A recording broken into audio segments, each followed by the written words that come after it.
start with our introductions.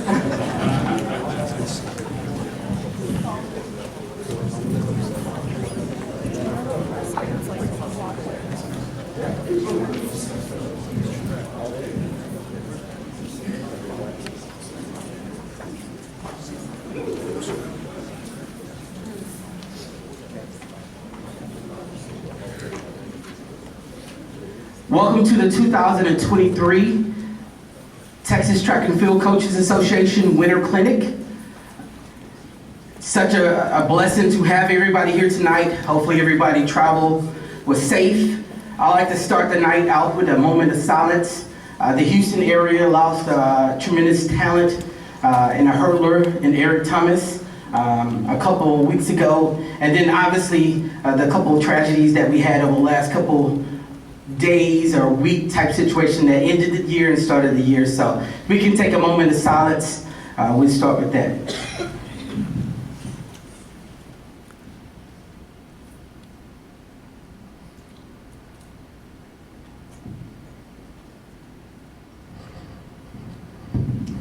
Thank you. We're gonna have a great time tonight. We're gonna have some laughs. We're gonna have some cries.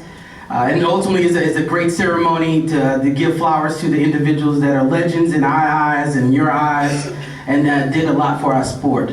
I am Coach Shelton Ervin. I'm the president of the association, and I'm also the head track and field coach at Summer Creek High School in Houston, Texas.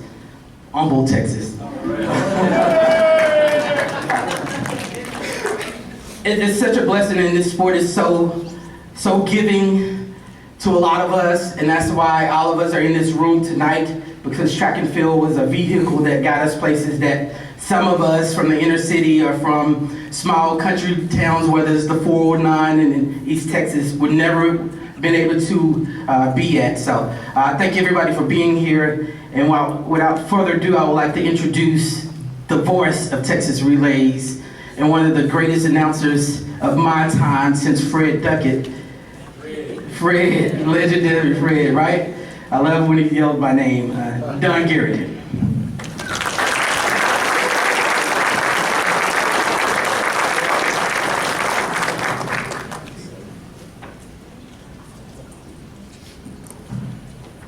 It's ironic that you mentioned J. Fred Duckett.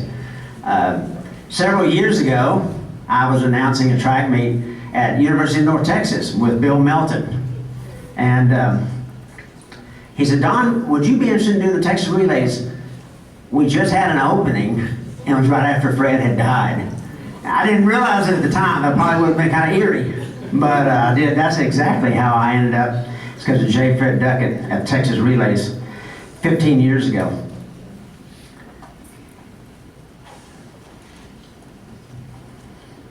As we get started here, we're going to be talking about each one of our inductees and telling a little bit of stories. I've tried to really dig up some good stories on everybody, and all of them are PG or less. So we've been able to come up with some good stories on everybody. Before we get started with that, we do have a couple of special presentations. The Moss-Eaddy Scholarship Award winner is a reminder of this scholarship. There were two students who died in 2014. Both of them, one was a collegiate athlete and one was a high school athlete. Hannah Moss was a sophomore sprinter for SMU. She died of natural causes on March the 18th of 2014, right after helping lead SMU to the American Athletic Conference Indoor Track and Field Championship. Chryste Gaines passed away on July the 20th, 2014 after a tragic go-kart accident at Texas Motor Speedway. A straight-A student who generously donated her time to help younger children. She was a student athlete at the Shelton School. Each year now, we are giving an award. This will be a scholarship award for an athlete who will be going to college this next year. If we can have our two recipients come up, Ainsley Hunter of St. Mary's Hall in San Antonio, and Tawana Simmons of Life Waxahachie. If you, both of you could please come up.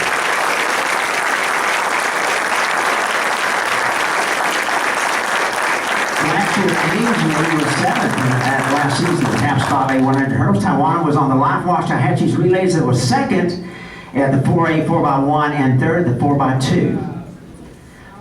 The recipients this year, the Moss-Eaddy Scholarship. Ainsley Hunter, I want to stand up.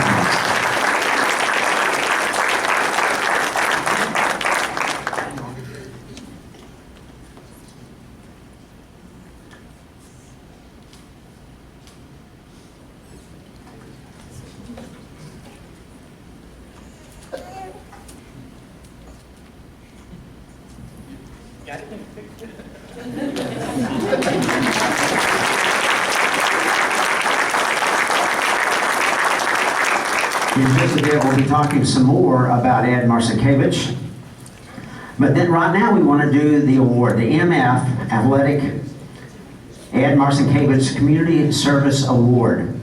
This is going to be given each year going forward to someone who has given particular community service to the sport of track and field.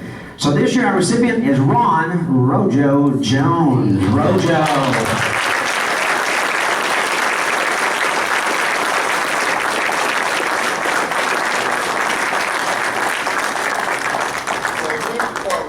Give a selfie of ourselves because I'm on the clock. RoJo took pictures of me when I was in high school. So. He's the founder and the editor of the Inside Texas Track website in that role. Most of us have seen him at hundreds of track meets and at some Hall of Fame ceremonies as well, taking thousands of pictures that he shares with the track and field community. The longtime track and field fans will also remember RoJo for his outstanding career at Texas State in the early 90s, for those of you who can remember the early 90s. He still holds the school record in the indoor triple jump with a leap of 53 3 3/4.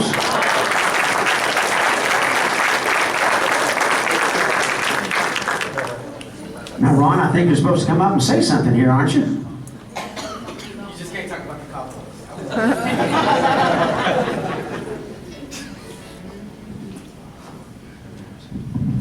DC4L.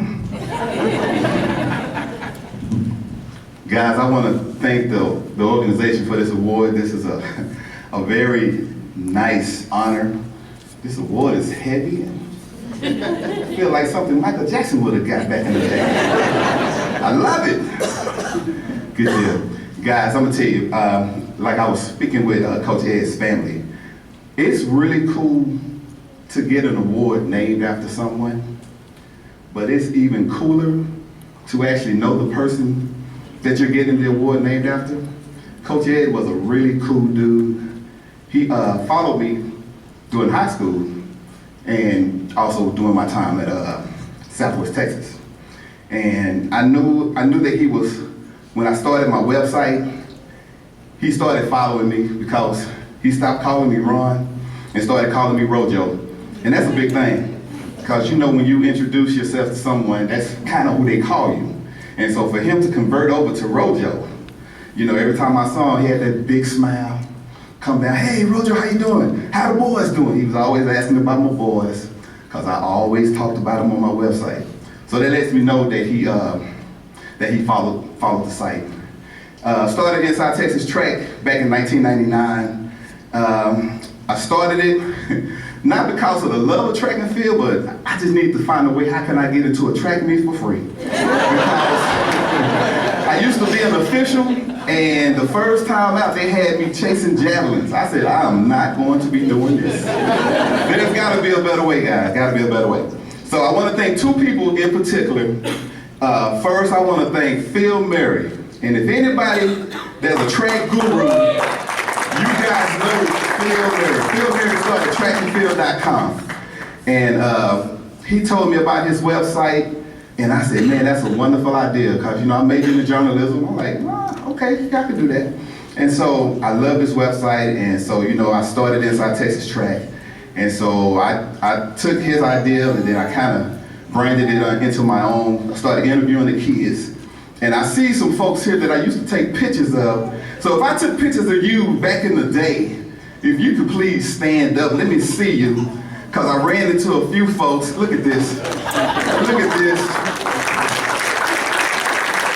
There's our posters out there in Texas Track and Field. So I always call them my nieces and nephews. So, you know, I just want to, again, thank the association for this award. Coach Ed, I know you're up there smiling down on me. You RoJo that done it again, man. Thank you, sir. Thank you.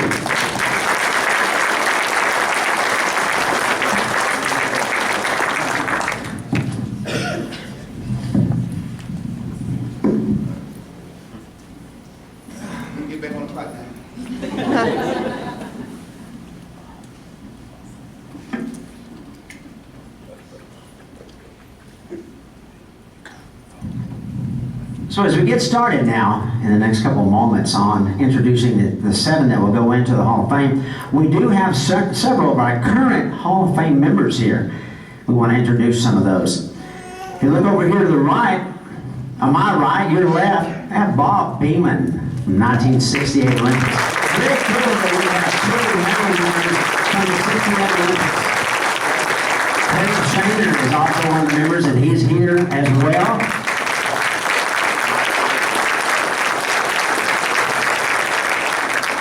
Shalindria Spears Dose is here as well.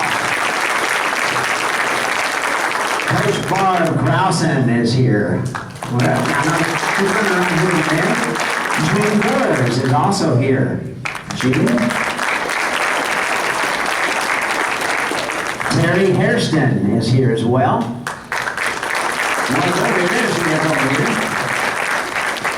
And Vince Anderson is also here. Vince. A couple of years ago. So all the recipients this year will expect you to be back next year, so you can be added to the list as well. We're going to be going in now alphabetical order. I really enjoyed, as I do each year that I've done this, I love researching the people that receive the awards. There's wonderful stories. We have 7 recipients this year, and 7 wonderful stories. Our first Hall of Fame inductee of the evening is my good friend, Randy Adair. Randy is from Sulphur Springs and began to build an interest in track and field at a young age. When he was in elementary school, his next door neighbor was a high school pole vaulter, and he started going to watch his neighbor practice and compete. He would go to the elementary school across the way that had a pit. His neighbor offered to teach Randy how to vault. This will date Randy a bit. He learned how to vault on a bamboo pole landing in a sawdust pit. You know, that really tells. So by the 3rd grade, he was already learning to hurdle and vault. Randy would continue to hone his vaulting skills after going to a fiberglass pole first, and by his junior year in high school, he would medal it in the pole vault at the Texas State meet. And in his senior year of high school, he would finish the year with the 2nd best high school vault in the state of Texas. He continued his career at Northeast Louisiana, now called Louisiana Monroe, under the coaching of legendary Coach Bob Grosclose. He led it all 4 years at NLU, and in his senior year of 1978, he was team captain at NLU and qualified for the NCAA Nationals at the University of Oregon, back when it was in that old stadium that they used to have.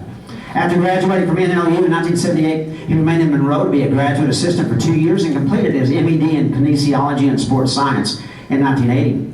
After being away from Texas for 6 years for college, he returned to his home state to begin his outstanding high school coaching career. Randy would coach track and field for 35 years, first in the Grand Prairie ISD, then the Mesquite ISD, on to Dallas Skyline, and his final 11 years at Highland Park High School, winning state championships and coaching numerous state champions along the way.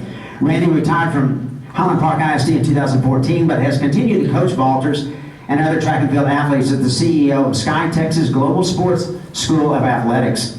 But after retirement, Randy also continued another vital role in the sport of track and field. Here's the rest of that story. Back in 2003, Randy attended a coaches conference at the University of Arkansas, and the call was put out for an announcer. Their announcer was hosting a small indoor meet there at the University of Arkansas. Their announcer had canceled on them. They came to these coaches at the conference and said, "Any of you want to coach? I want to be the announcer." And Randy answered that call, and the rest is history. He's been now the announcer for the Razorbacks in track and field since that meet, and since 2006, he's been the lead track and field announcer for the University of Arkansas. 2015, he joined the announcing staff of the Texas Relays, where we work alongside one another. We have a lot of representation of our Texas Relays announcing team here this year. In addition to Arkansas and Texas, Randy has announced meets at the University of Kansas, OU, Baylor, and his alma mater, ULM. Just last summer, Randy was the announcer for the prestigious Thorpe Cup competition, a dual meet between the United States and Germany, pitting the top decathletes against one another from each country. His distinctive and powerful voice is well known to track fans around the Southwest. And on a personal level, I've been able to work many meets alongside Randy, including our time working together at the Texas Relays. Welcome our first inductee of the evening, Randy Adair.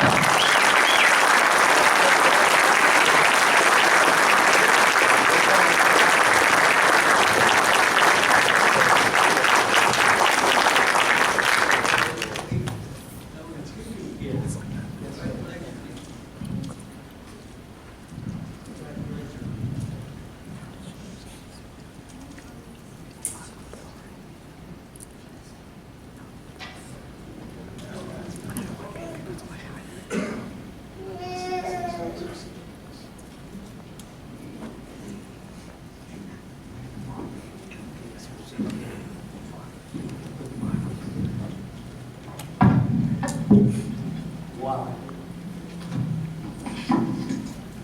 I said I wasn't going to cry. I'm still not going to. Alphabetical order, this is how it works. A at the first in the first seat, B, and then in the back of the room it's W. As a teacher at Highland Park Independent School District and Highland Park High School, I reversed that order, and I, for the 11, 12, 13 years that I was there, would put the W's at the front and all the A's at the back. And those W's were very anxious, and they did not like that if they were at the front of the class, but that's just the way it goes. So, I told my priest, Father Sean Martin, all night people said, "Are you nervous? Are you nervous? Are you nervous?" Well, yeah, I'm a little apprehensive, but I'm in my element of track and field. I'm a little nervous. And I told Father Sean when he gets up to do the homily at the Catholic Church in Rockwall that it just flows out. All of the intelligence and all of the spiritual divinity that he possesses is so smooth. And I know that he's not nervous, and I'm not going to be nervous today because I am in my element of the sport. Now, I know there's a lot of football coaches in the audience tonight. I don't mean to step on your feet, but as the old saying goes, if track and field were any easier, they would call it football. Sorry about that, Coach Ringo. Because it is a very difficult sport. It's a fun sport, and it is a sport that has blessed me tremendously. So I thank you for the privilege and the honor to come before you on this very, very special evening. I know these halls have been full today, and they will be tomorrow, of the very best in track and field. I walked in here this evening and Boo Schexnayder, the old coach from LSU, was putting on a lecture. I go many years ago, and I walked into one of Boo's lectures, one of the greatest clinicians in the world, and it was great to see him here, and he speaks in his element. And I'm here thanking you. I thank the Texas Track and Field Coaches Association, Mr. Stuart Kantor, the board and the selection committee, and I thank all of my peer Hall of Famers who are here, those of the past, those now, and those who will be in the future. I thank you for what you do for track and field. As the late President Franklin D. Roosevelt always mentioned to those that were coming up to speak, he said, this is FDR, the great Franklin Delano Roosevelt, when you get up to speak, be sincere, be brief, and be seated. Well, for those of you who know me, that might be impossible. Especially my peers from the Highland Park Independent School District, beginning with Coach Johnny Ringo, who comes to all of those banquets where I would speak and I might drag it on. But it's because of my passion for the sport and for kids that I taught and that I coached, that I will be here before you. And it's impossible because of my sincere gratitude and my appreciation to all of you who have been part of this journey with me.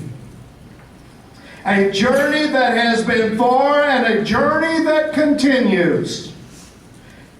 And with that said, I am awed, I'm excited, and I don't know how many old pole vaulters are in here, and Coach Donnie or Mr. Garrett just mentioned that I was pole vaulting in sawdust, and yes, I was. Sometimes we didn't even have sawdust, but we were pole vaulting and we were having fun doing it.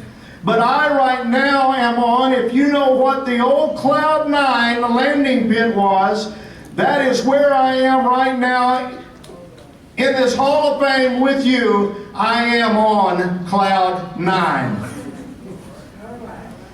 I often reminisce track and field. When I was growing up, the only resource that we had for track and field was the old encyclopedia, A through Z. And you go to T and you look at track and field, and there's those great names. And they are here, many of them with us this evening. And I thank my parents for purchasing those encyclopedias from Britannica. I don't have to look far because some of the world's very best in track and field have come from our neighborhoods in this great Lone Star state of Texas. They are here with us this evening. Hall of Famers, coaches, athletes, and students, and people who are partial, who are passionate about field and track. I think of those names. Bob Beeman, 1968 in Mexico City, the miner from Texas, El Paso, jumps 29 feet. That is like telling you that tomorrow somebody's going to run a 7,500 meters. It's going to happen someday. It may be decades, and that's the same thing that they said about the 29-foot mark. The 28.5-foot mark in the long jump in 1968, that it would never happen. And it did that evening in Mexico City, Mexico. I think about this long list of Hall of Famers. Michael Carter, who will never forget. He goes out to Sacramento, California as a high school senior, throwing the 12-pound shot. In 1979, he won the Golden West Invitational, the premier track and field meet in the country for the premier athletes coming out of high school. And not only did he win the gold medal, but he broke the record by 9 feet, throwing 81 feet 3 1/2 inches. That's from the Texas NCAA gold medalist and the Olympian in '84 in Los Angeles. And then we keep it in the family and we go to, and I think of Michelle Carter. Wow. 16 in Rio de Janeiro, 2016, the Olympic gold medalist, 2 times world championship bronze medalist, 1 time the world champion indoor gold medalist. Donna and I were there in Portland, Oregon on that evening, and listen to this. The women's shot put in this premier event at the World Indoor Championships comes down to the last 2 throws. Anita Marton from Hungary, Valerie Adams from New Zealand, and there is Michelle Carter. And Valerie Adams, she has the lead going into the final throw. She is 6 feet 4 inches, weighs a mere 265 pounds. She throws, takes the lead, and in steps Michelle Carter. My wife and I looked at each other, and she had something in her eyes that it's hard for me to even explain. The determination of keeping it in the family and coming home with the gold medal. And not only did Michelle Carter win a gold medal, but she broke the American record that evening. And then I go down here recently to the University of Texas, and there's Ryan Krauser. Comes all the way from Oregon to the University of Texas to throw for the Longhorns. Big guy. Ryan Krauser, he stands at 6'7". He's 320 pounds.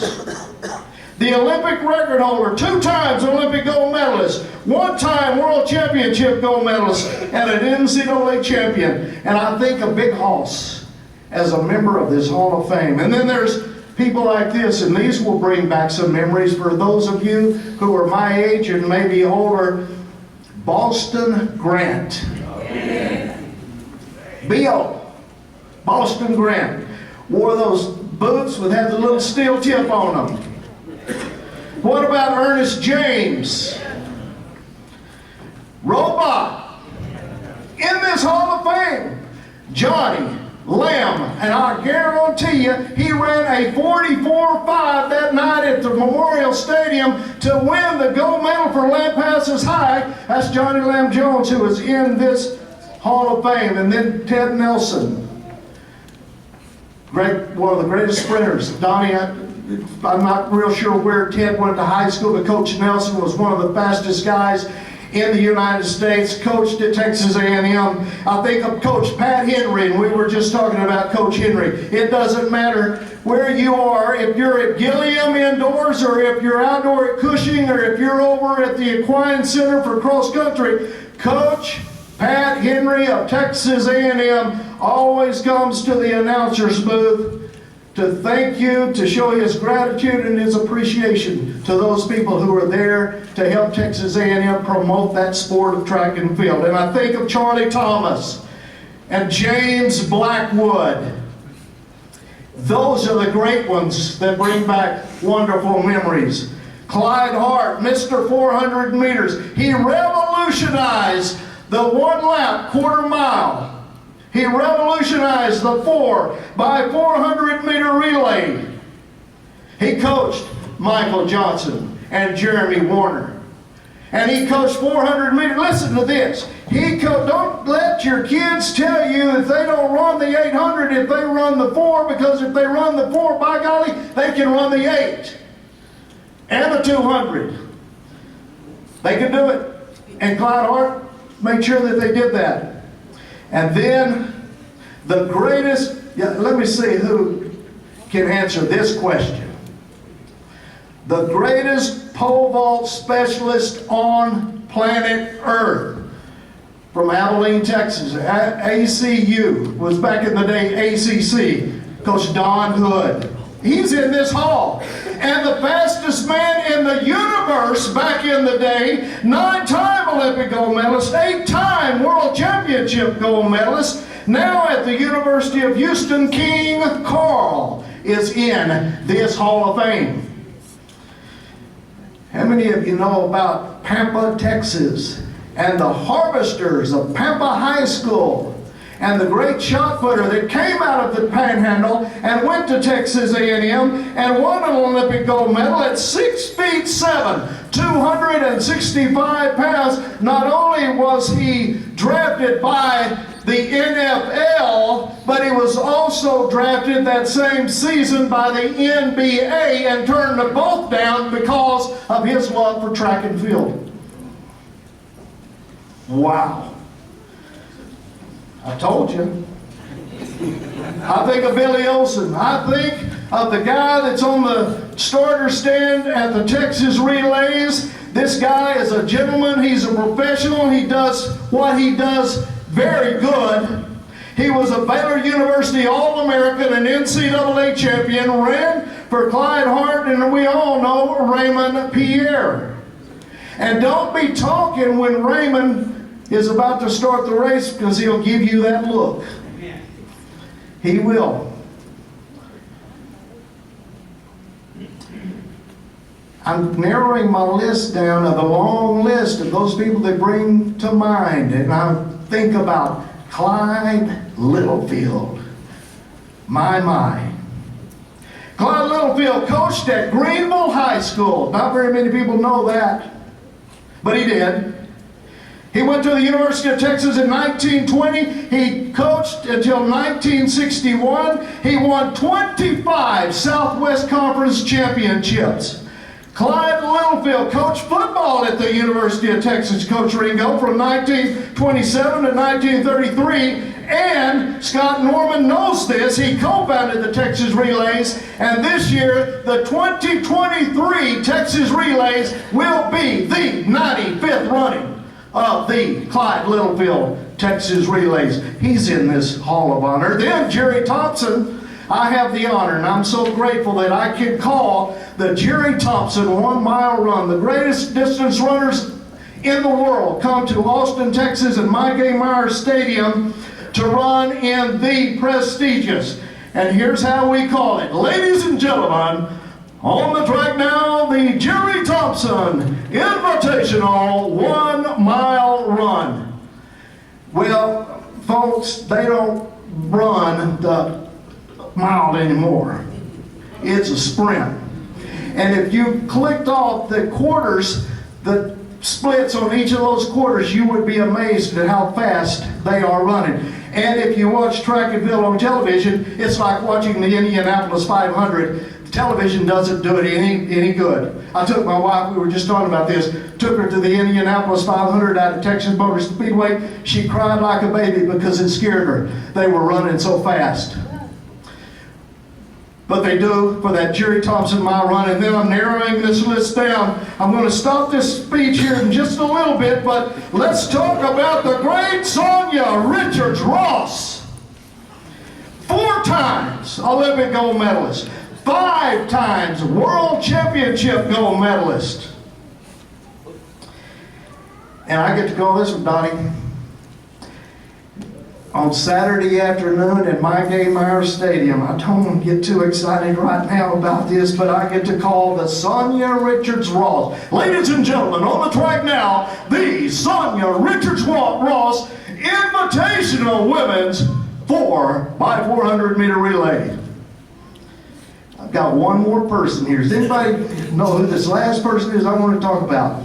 Well, he coached at Justin H. Kimball High School here in Dallas, Texas. He went to the University of Texas, Coach Rob, to be the head coach in 1971. He coached until 1985. He won 12 Southwest Conference championships, both in track and field and in cross country. On Saturday afternoon at Mike A. Myers Stadium, there's 30,000 people in the stands. The only thing about Mike A. Myers and Memorial Stadium, we can't put as many in Mike A. Myers as we used to in Memorial, so we put 30,000 people in there and they're standing room only. There's so much electricity in the air, everybody's excited, and it has been said that there are thousands and thousands of dollars that are passed betting on who's going to win this race. In this, on the track, I'm not going to call lanes, but I'm going to mention teams. The University of Texas, Texas A&M, Baylor University, the University of Texas at El Paso, USC, UCLA, the Florida Gators, and the Tigers. From LSU on the track. Ladies and gentlemen, your eyes to the start line for the start of this Cleveland Price Jr. Invitational 4x400 meter relay. And then it gets dead quiet. Mr. Pierre has the floor and the clock starts, and I'm going to tell you that first leg, there's going to be no one less than 4, maybe 5 that are going to carry that first scratch leg, probably in 45-ish, 44-ish. Then the anchor leg, just about every one of them going to run under 45. That's fast. I want to mention one other man who is a very dear, special person to me, Mr. Earl Young.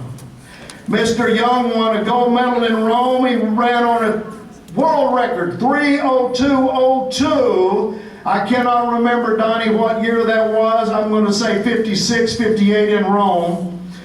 But they go 3:02. Not very many teams today go 3:02, and Earl Young runs a 45.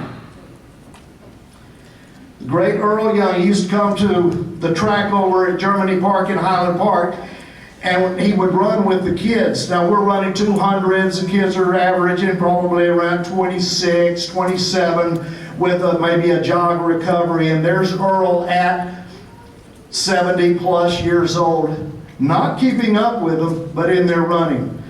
Earl got sick, deathly sick, almost succumbed to cancer, but beat it.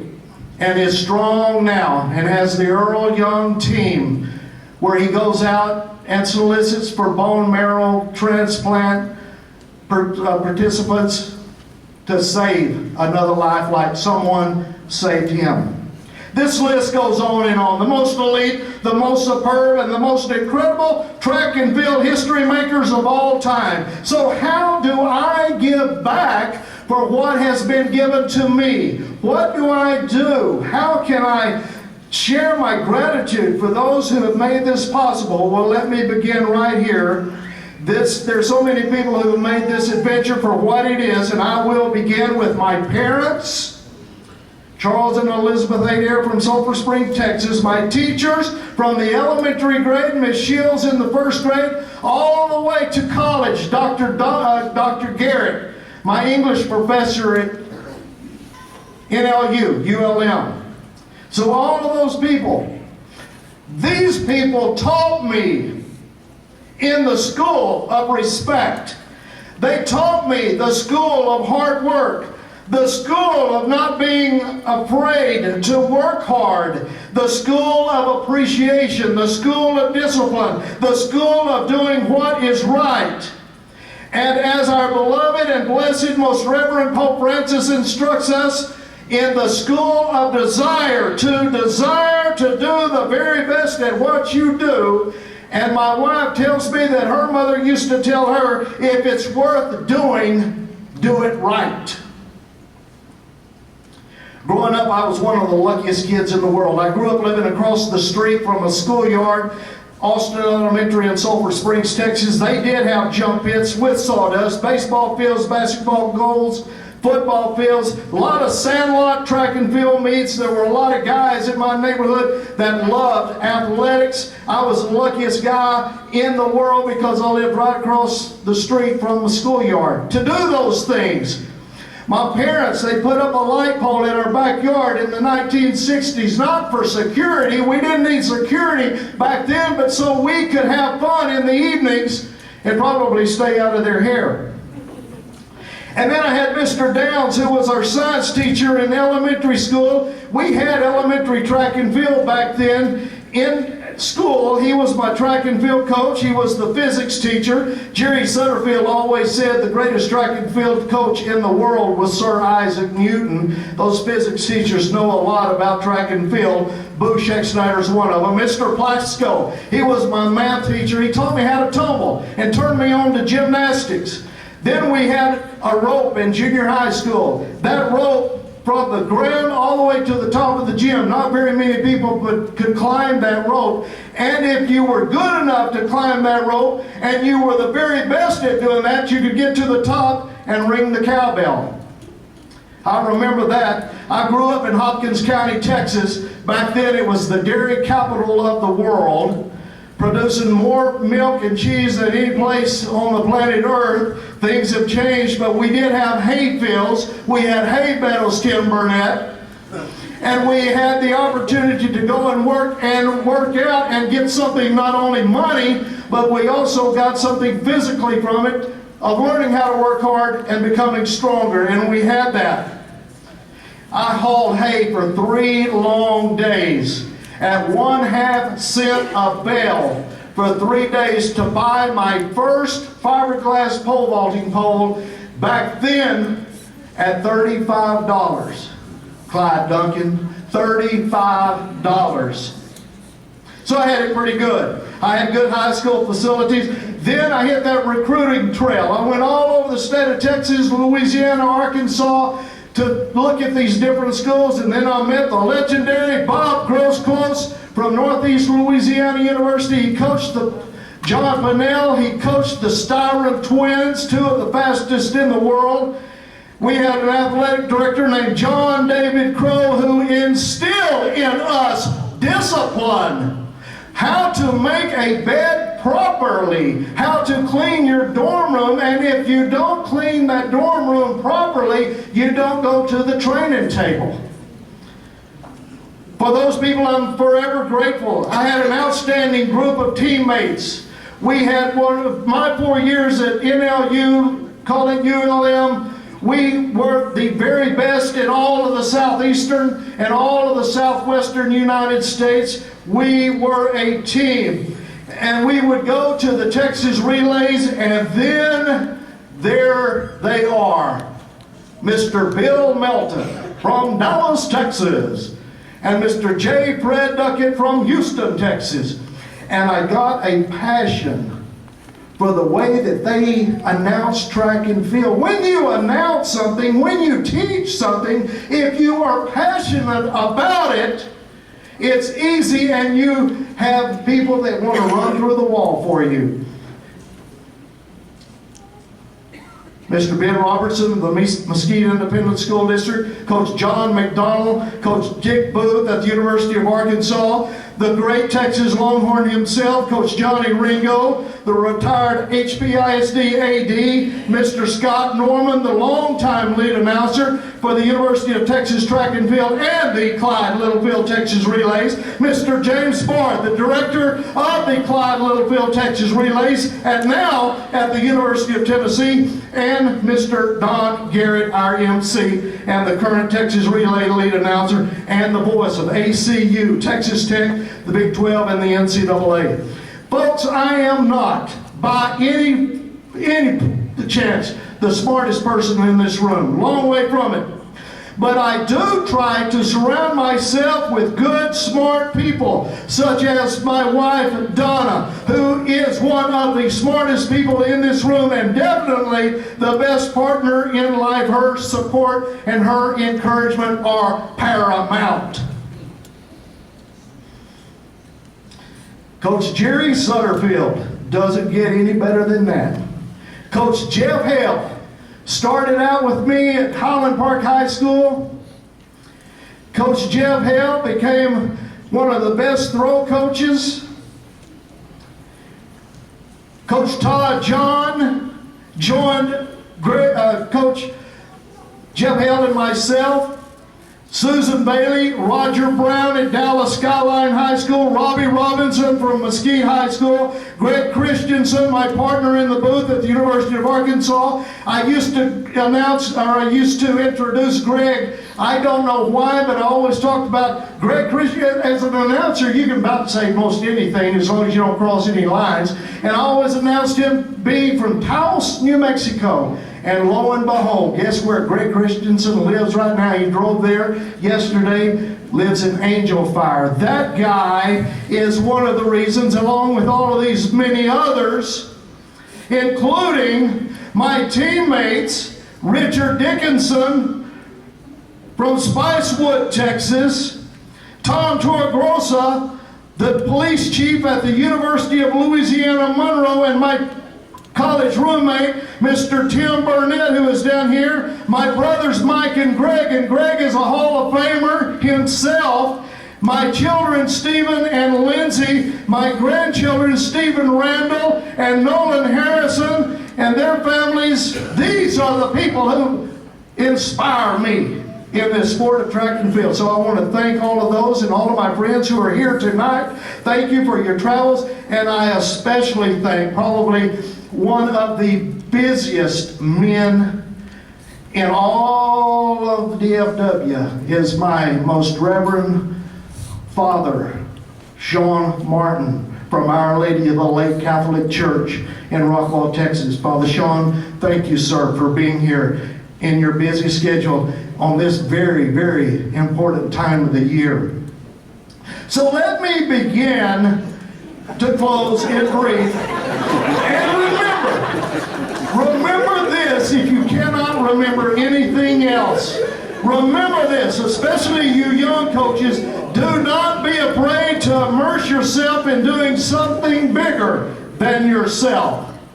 Courage knows no gender. Courage knows no race. Courage comes from within, from a deeply ingrained sense of duty, from service to something bigger than yourself. The more you lose yourself in something bigger than yourself, the more energy you will have. There is something that you can do for a greater good, for a greater cause, one that is far bigger than yourself. Find it and then do it. Dreaming is free. It costs you nothing but your time. I have always felt called to serve, to empower, to enable as many people as I could, teaching, truth-telling, exposing lies, bearing witness, and being willing to live and die for something bigger than myself. Again, thank you. Texas Track and Field Coaches Association, my family, my friends, my peers, my colleagues.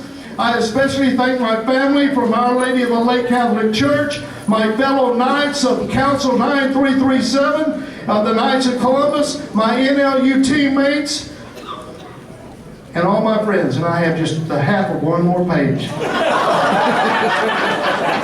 So I say congratulations to the Hall of Fame class of 2023, and to those of the future classes, thank you for what you do for track and field, and most, Clyde Duncan, and most of the very most of all, I thanks and I give praise and glory to God, the Father Almighty, my Lord and Savior Jesus Christ, for without them, the united Holy Trinity, nothing would be possible that is.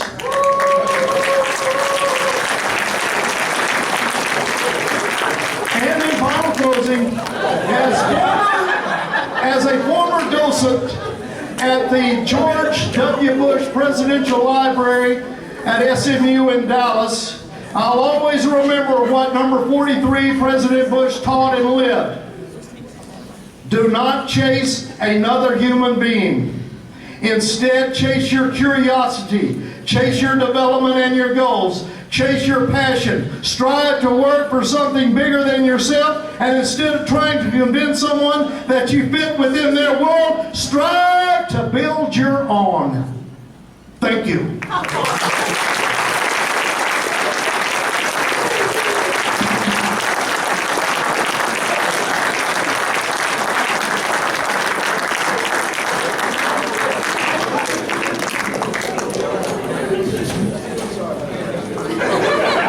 Now, every year, when we get to the Texas Relays, I have to tell Randy, you need to get more excited, Randy. You're not excited enough out there right now.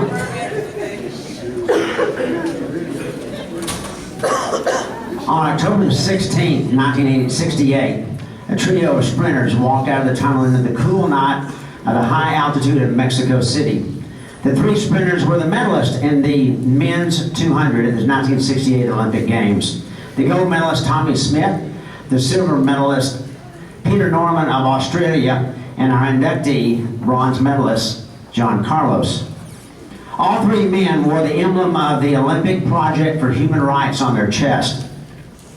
As the national anthem played, both Tommy Smith and John Carlos raised a black-gloved fist and bowed their heads in protest to how African Americans in general and African American athletes specifically were being treated in the U.S. 54 years later, this powerful moment is still cited as one of the top 20 most significant moments in U.S. sports history, often called the sports moment that changed the world.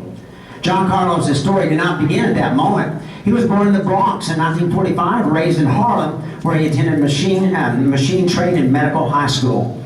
After high school, he married and worked in New York City before he matriculated to East Texas State, now known as Texas A&M Commerce, in 1967.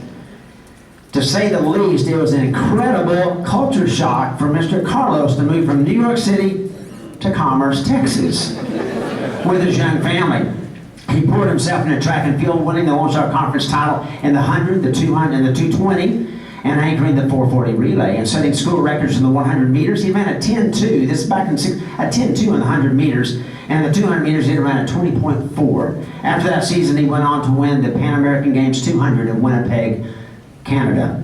Mr. Carlos transferred to San Jose State, and incidentally, because of that 1 year he had at Commerce, that allows him to come into the Texas Track and Field Hall of Fame, so it's a special thing there. Mr. Carlos transferred to San Jose State, where he would train under the coaching of Bud Winter, one of the great sprint coaches in the U.S. He would also meet Harry Edwards, a professor at the San Jose State, who formed the Olympic Project for Human Rights with Mr. Carlos as one of the founding members. The OPHR had a significant victory leading up to the 1968 Olympics, as they were prominent in having the International Olympic Committee rescind and withdraw the invitations to the 68 Olympics for both South Africa and Rhodesia for their apartheid policies. After the medal ceremony, he was banished from the Olympic Village following the medal stand protest. However, Mr. Carlos would return to San Jose State and enjoy his single greatest year in the track and field. He would tie the world record with a 9.1 in the 100-yard dash. He would win the AAU 220-yard dash, and he won both the 100 and the 220, and ran on the winning 440 relay at the NCAA championships. Following graduation from San Jose State, he played in both the NFL and the Canadian Football League until an injury finished his athletic career. Mr. Carlos has stayed close to the sport of track and field for most of his adult life, working for PUMA, the U.S. Olympic Committee, the organizing committee for the 1984 LA Olympics, as well as a long career as a track coach and counselor at Palm Springs High School. In 2003, Mr. Carlos was inducted into the National Track Hall of Fame. In 2008, Mr. Carlos and Tommy Smith received the Arthur Ashe Award for Courage at the ESPY Awards. And in 2012, Mr. Carlos was inducted into the Texas A&M Commerce Sports Hall of Fame. Please welcome to the stage our next recipient, John Carlos.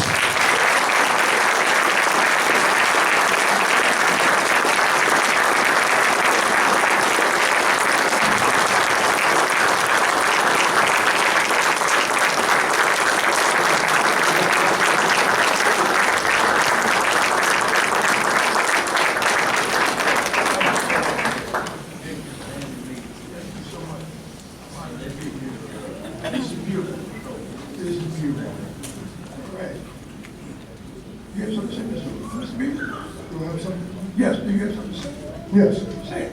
Give me permission? Yes. I'll stand on the side.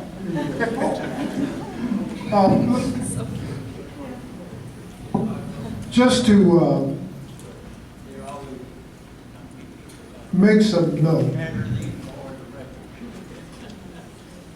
about this gentleman, Johnny Carlos. I think it's very, very significant because, number one, we grew up as kids in New York City. From little tots, and we ran the programs, youth programs, and enjoyed all of those little things that would bring us to where we are today. But I want to make one very interesting comment, and I want to go back to Randy. I think, in all of my experience in this entire world, and I've been all over the world, I've done so many wonderful things, I say track and field, and that's what you were saying, is the greatest sport in the world.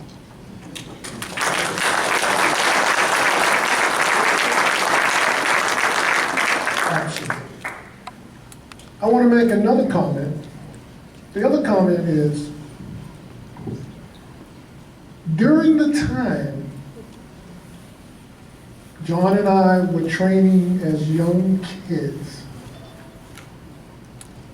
the country was going through a transition. There we call it human rights at that stage, at that time. Voting for African Americans was a no-no.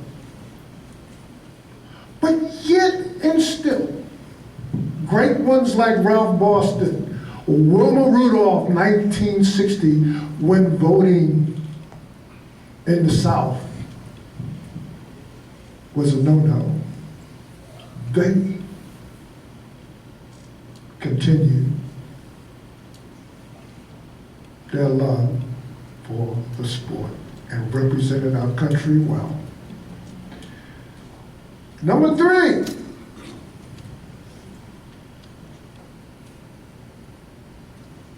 Title IX. 1950s, 60s, women did not have scholarships. But it was women like Wilma Rudolph,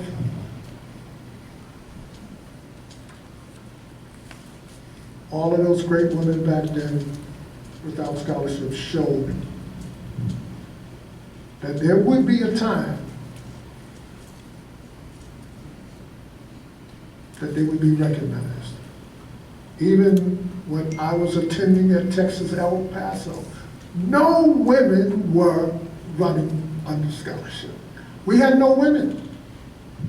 So I just wanted to make some notes just to remind you how far we have come and that we are still in transition now. And let me move to my very good friend, Johnny. I'm only going to take a minute.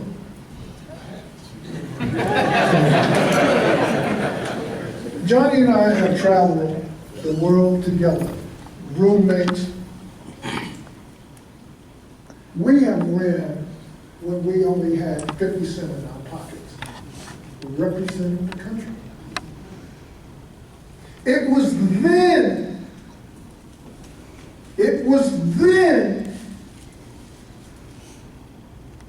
that Johnny was creating this interesting field of human rights.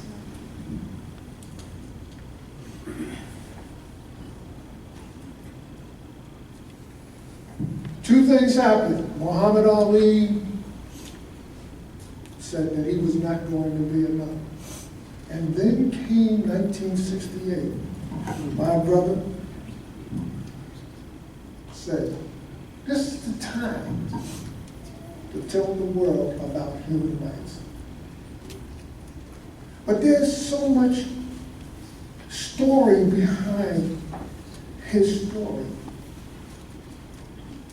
He set the stage. And it is still going on today. Still going on today about human rights. Still today going on about human rights.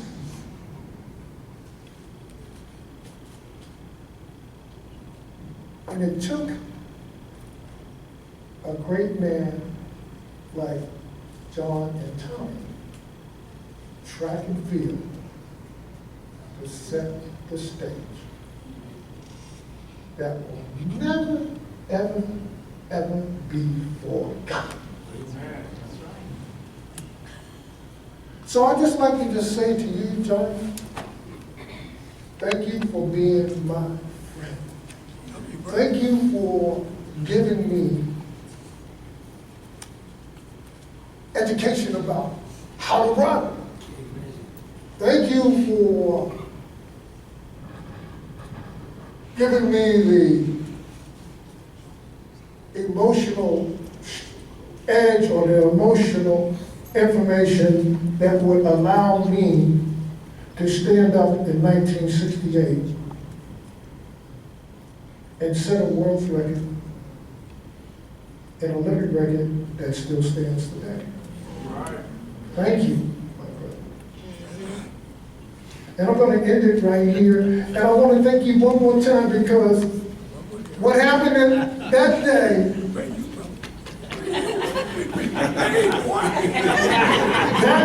Johnny, that wonderful day, Webster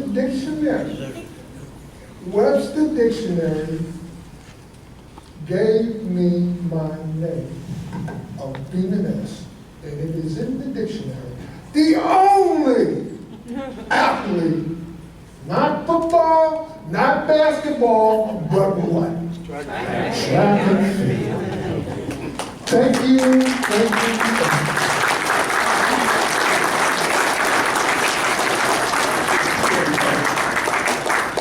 Thank you so much.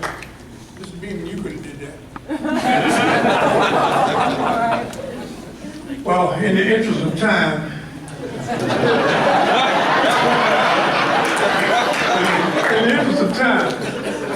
with the two previous speakers, they were excellent speakers, a little long-winded, but excellent nonetheless.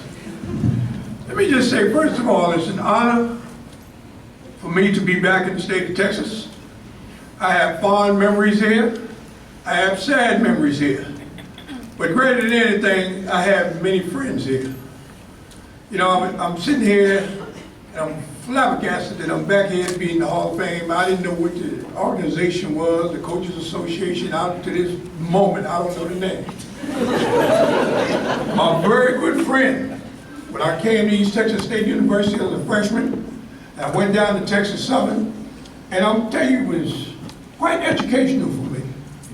Because when I left East Texas State to go to Texas Southern, East Texas State was a state school, and to my recollection, Texas Southern was a state school. I remember when I joined East Texas State, I could go in and get lunch 3 times. I'd come back and get dinner 4 times. Double milk, 4 coffees, and then we matriculated down to Texas Southern. I figured it's a state school. I figured I'm gonna have the same treatment. But when I went in there, the blinds opened up, and I began to realize that it was this distinct difference. And I'm trying to figure out in my mind as a freshman in college, how could it be a difference if this is a state school and this is a state school? How could this one have the sun shining and this one has nothing? So it got me to looking at things a little closer. But let me start out and tell you about how I got my way and how my trip to East Texas State came about. I was born June 5th, 1945 in Harlem, New York, actually in the Bronx. I grew up wide-eyed. I didn't run with the fellas out in the street. When the girls and boys were playing spin the bottle, I didn't spin the bottle. I'm looking at life, and I'm looking at what's my role in this life. What am I here for? Because I saw things that turned the other kids on, didn't particularly turn me on. I had not 1 girl, not 2 girls, but many girls. But it wasn't about the girls, it was something about me being off center. Things that I saw. You know, I saw police in my neighborhood that didn't look like me and didn't even respond to me in the correct manner. It looked like he took his shield and put it in his back pocket just because it was me turning the corner. So I said, all right, I'll pass on that. And one day as a child, mind you for any youngsters in here, when I was a kid, my TV was the radio. Okay? We used to hear Johnny Dollar and Dick Tracy and all them on the radio. Well, I heard about this woman swimming the English Channel. Wow. Now what caught my curiosity, I was the best bathtub swimmer in Harlem. No doubt. And I asked my father, I said, Pop, what's the English Channel?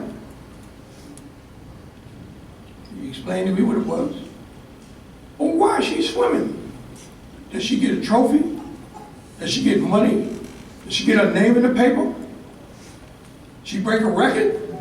My father said, well, son, I would think she's going to get a little bit of all of that. Well, Daddy, I got a couple more questions to ask. When she has to go to the bathroom, what does she do? Now, I'm a little kid. I'm thinking big time because I'm going to swim the English Channel. I want to know when she needs to go to the restroom, what happens? How does she swim to go to the restroom? Explain that. Daddy, does she swim with a knife in her mouth? My son, why would she swim with a knife in her mouth? Well, isn't there sharks in the water?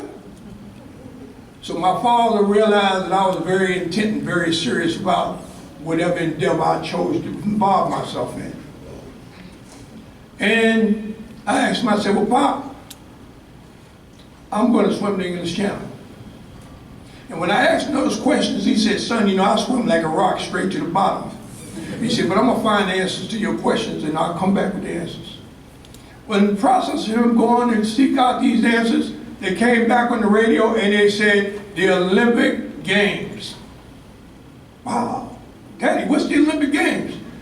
He said, well, son, that's when all the greatest athletes of the world come together. Stronger mind and stronger body. I said, Papa, have they ever had a black swimmer to represent America? No, son. Well, that was my crack of light under the door. I'm going to be the first black person to represent America. And when I said it with vigor, with pride. I want to be the first. I want to represent this great country.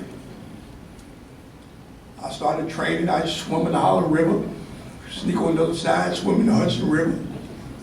Go up to the pool, try and swim, but everybody trying to cool off. And then one day my father said to me, he said, son, after I'm training like for a year and a half, son, we need to talk. My old man was a shoemaker, a cobbler, and he was working behind the bench with them shoes. He had a little petition up, and he said, son, we need to talk. And you know, when your father or your mother have something to tell you and you can see it's hurting them to have to talk to you about what it is that's hurting. I looked at my father, I could see something's wrong. I said, what's the matter, Daddy? He said, son, we need to have a talk about you going to the Olympics. I said, yeah, Daddy, I'm training. He said, well, son, you're never going to be able to go to the Olympics as a swimmer. I pushed back from the petition. What you talking about, Daddy? I'm the best swimmer in New York. He said, no, son, you're not going to be able to go. And I said to him, I said, why? And my father just put his hand out like that, and he rubbed on his skin. When he did that, being as young as I was, I thought he was rubbing a bug bite. But in essence, he was telling me, son, you will not be able to go to the Olympics merely because of the color of your skin. Now imagine a kid, 9 years old, someone telling you that you can't do something merely because of the color that God gave you. So I said, okay. He looked at me and he said to me, son, are you going to quit? Are you going to give up? I said, no, Pop, I'll find another way. Well, I found another way through this little fishbowl TV we used to have. And they had a guy come on there named Robin Hood. Now, I can only imagine what color he had on because he had something like some stockings on. I know they call them pantyhose or whatever at the time, but they were stockings to me. He had a funny hat with a feather sticking out. But I started watching this character and I was really intrigued with him because this is the first guy that I've seen on TV that put everyone else before himself. He was concerned about those that was less fortunate. He wasn't worried about the king of Nottingham coming and said, we're going to come and get you, Robin, and we're going to tie you down. He said, I'm concerned about you paying a tariff coming through Nottingham Forest. In the kingdom, if you catch me, you do what you want. But Nottingham Forest is my turf. If you come through here, you're going to pay a tariff. Well, as I watched that, I began to look at my own neighborhood. And I remember I saw a buddy of mine. I went to his house on a Saturday. And we know about welfare, social service. Well, back at that time, it was called welfare. And I'll never forget, it was early Saturday morning. I'm at his house and a knock on the door, bang, bang, bang. And he got ready to get the door and his mother said, nah, I'll get it.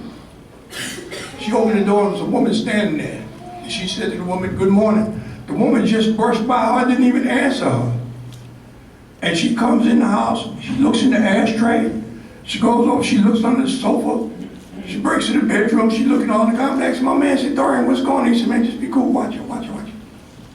She goes in the bedroom, she looks under the bed, she goes in the closet, she looks in the closet.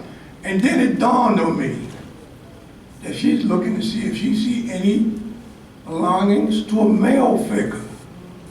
A cigar in the ashtray, trousers in the closet, or a pair of slippers under the sofa. Why? Because if there's a male figure in the house, the social service stops, so that welfare check stops.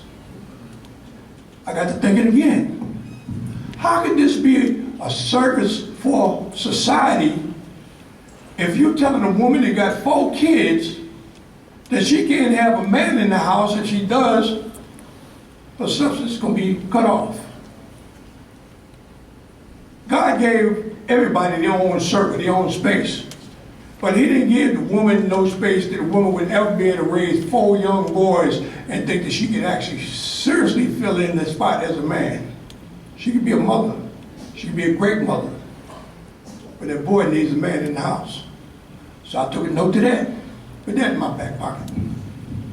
So then, as I began to make them pay a tariff, when they used to bring the freight trains over in front of Yankee Stadium. I got a couple of my buddies, so where we going? Man, we're going to investigate. And then we're going to discover. Investigate, discover. Say, yeah, we're going to investigate what's in these freight trains. Why did I do it? Because the same house that I went to see that woman, when I went up the next time, I began to look in the cabinets and see no food in the cabinets. With no clothes in the closet. Only clothes in the closet was the clothes that they had on that day that they took off that evening. So their mama could wash them, or the little girls, they didn't wear pants like they wear now, they wore dresses every day. And the mama would be ironing them pleats out every day after they washed it. And I said, man, that's not right. But then I'm looking around for adults, because adults are supposed to be doing the thing that I'm thinking about doing. Bring about some sort of equality. So I went over to the freight trains and I started hitting the freight trains and bringing food, clothes, and all sorts of goodies to the people. And I tell them, I say, here, happy birthday. Whatever you do, don't mention it to my mother or my father. Why? Because my father didn't play that, because my father felt like, hey, we work hard and we get our gravy for the hard work we do. But I thought there was a lot of people that worked hard and still wasn't getting the gravy. So I pursued their game, but it was 2 detectives, Mr. Lester and Mr. Bryan. Mr. Lester was like heck of a long, Button Jeff. Mr. Bryan was like 6'6", 6'7". Mr. Lester was about maybe 6 feet 5'11". And they knew about the break-ins. But they would catch my friends when they chase us. They could never catch me. I'd see them all up against the wall, and I'd come, way out balling them, what they do. And the 2 detectives knew my father.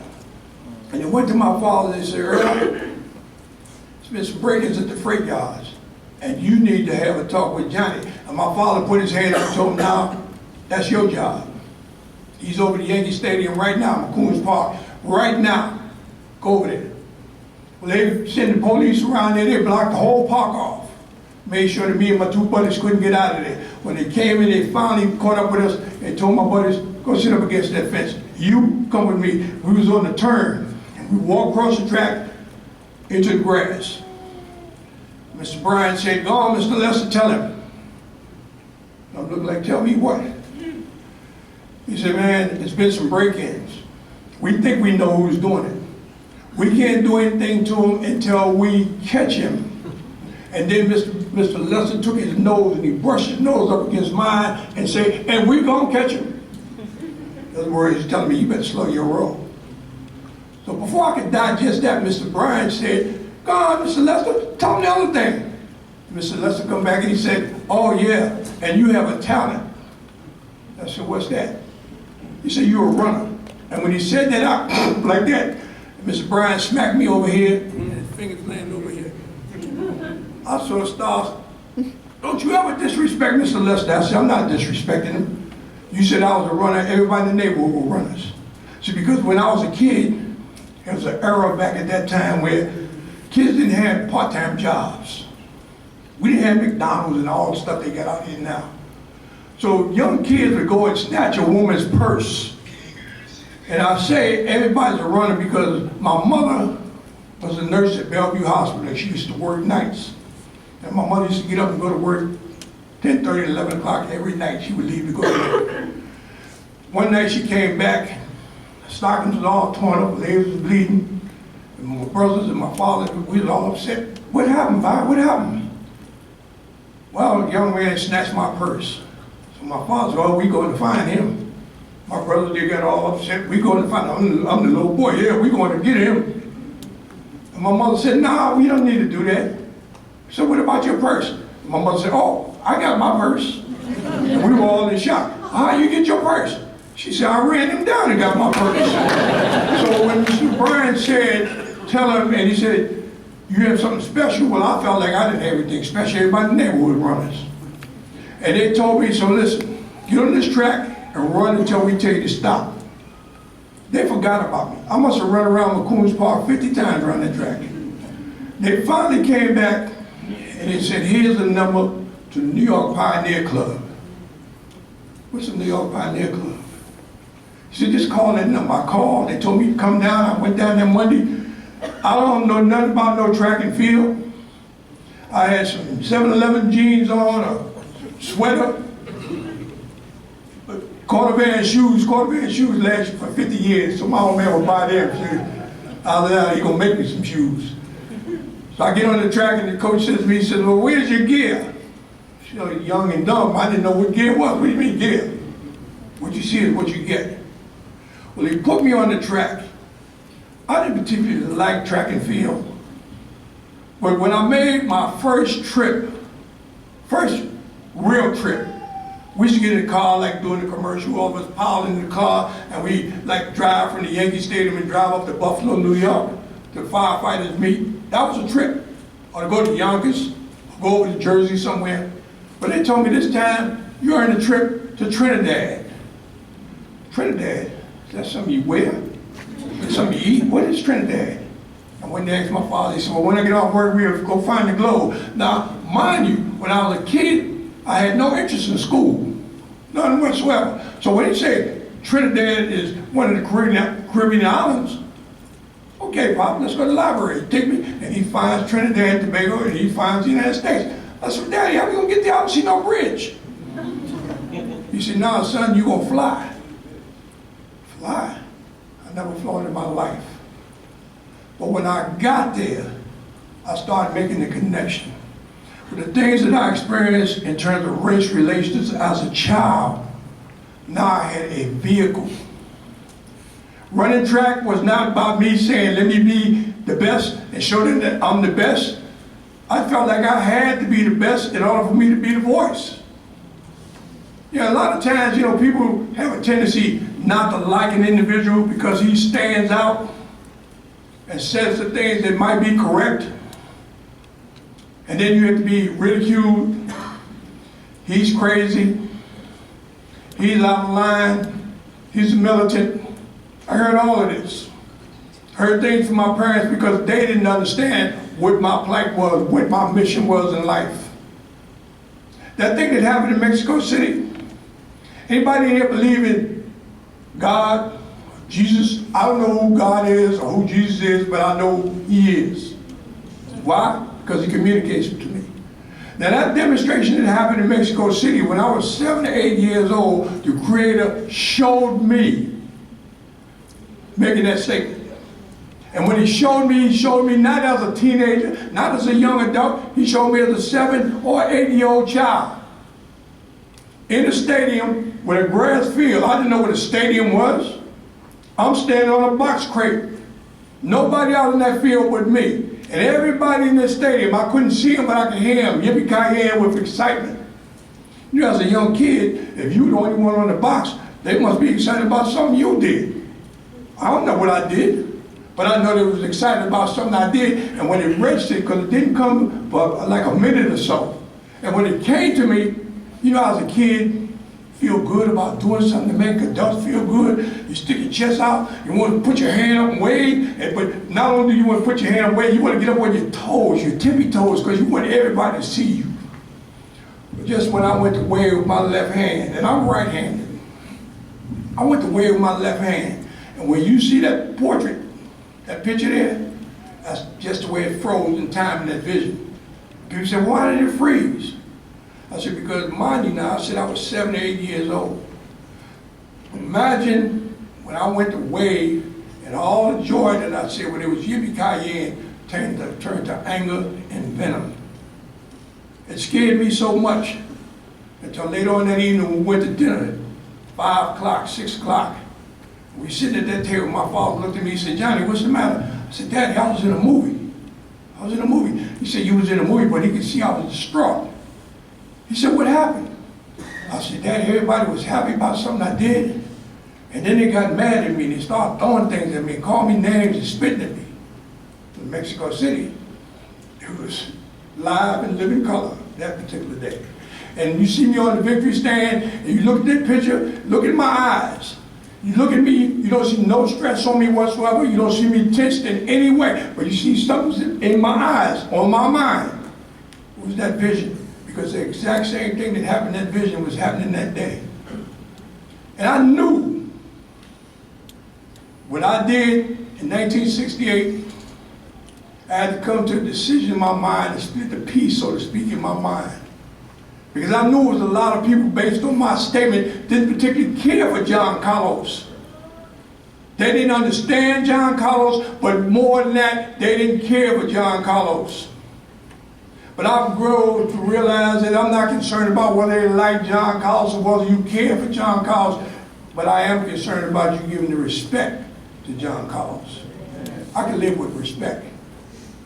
I don't try and knock nobody down. I'll be damned, excuse my expression, if I let anybody knock me or mine down. So when I went to the Olympic Games, I didn't go there to show the world how good I was as a runner. I could have won the gold medal. But with me, it ain't never been about medals. I won medals in high school, I gave it to the girls. My father would come and say, "Son, I heard you won another race up there. Where's the medal?" I said, "You gave it to Susie." "Yeah, I don't know medal about." Because the tangible things are not what's on the mantelpiece. The tangible things are what's in your mind and what's in your heart. For me to come here today and to be here with Clyde Duncan, when I came to East Texas State as a freshman, and to go down there, as I said, to go down there to see the differences in the school, I ran into this young brother down there. And I looked at him, and I said to him, I said, "Man, tell me about Texas. Make me understand what it is to understand about Texas." We bonded. We had some good times running and representing the state of Texas. And you know, talking about running and representing the state of Texas, you know, anytime you put Texas stuff on your chest, East Texas State on your chest, more than representing self or representing the institution, you're representing the state. It didn't say East School. It didn't say A&M. It said Texas A&M. Texas Southern. So when I went to the state capitol, and I come out of New York, I'm used to drink a little beer, a little wine, and I go to a little town called Commerce, Texas. And they tell me, "Oh, it's a dry town." What the heck is a dry town? A dry town? What do you mean a dry town? Well, there's no liquor. Well, we go to the next town. No, you got to go to Dallas to get something. Well, when I went to the Texas Relays, first meet that I went to, and I found this little bar. Oh man, I can get me a beer now. And I went in the bar, and I had two white individuals on the team. One of them was an assistant coach, and the other one was the journalist for the team, for the school newspaper. We walk in, and I had to go to the restroom. I told the bartender, I said, "Hey, barkeep, get these guys what they want, and I'll have a beer." I went in and do what I had to do, and I come out. Two guys, they drinking. My beer. They ain't say nothing. So I see the bartender, I say, "Hey, barkeep, ask for a beer." He just ignored me, went on by. So I said, "Well, turn up the volume." Maybe he didn't hear me. "Hey, barkeep, ask for a beer." And he used the foul word. He said, "We don't serve niggas in here."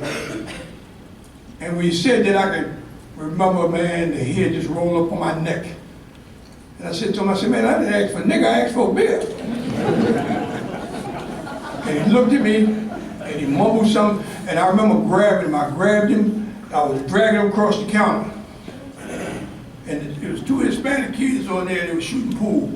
And they picked the clubs up to come to the pool clubs, like, you better let them know, and I backed out. And I said to myself right then, I said, here's two guys that I bought a drink for before I even got a drink myself. I said, they didn't say anything to defend me, but to ask, where's my drink? They acted like it was standing. And then I got to thinking from that instant right there, man, I didn't come down to East Texas State by myself. I was a youngster. I had a wife and I had a kid when I came down here. And while I'm standing in the doorway of that bar, I'm thinking, my God, what did I bring my wife and my kid into? When I left East Texas State, I left because they came and told me, you're a dead man. And I said, I don't have no problem about dying because I got to die to be born.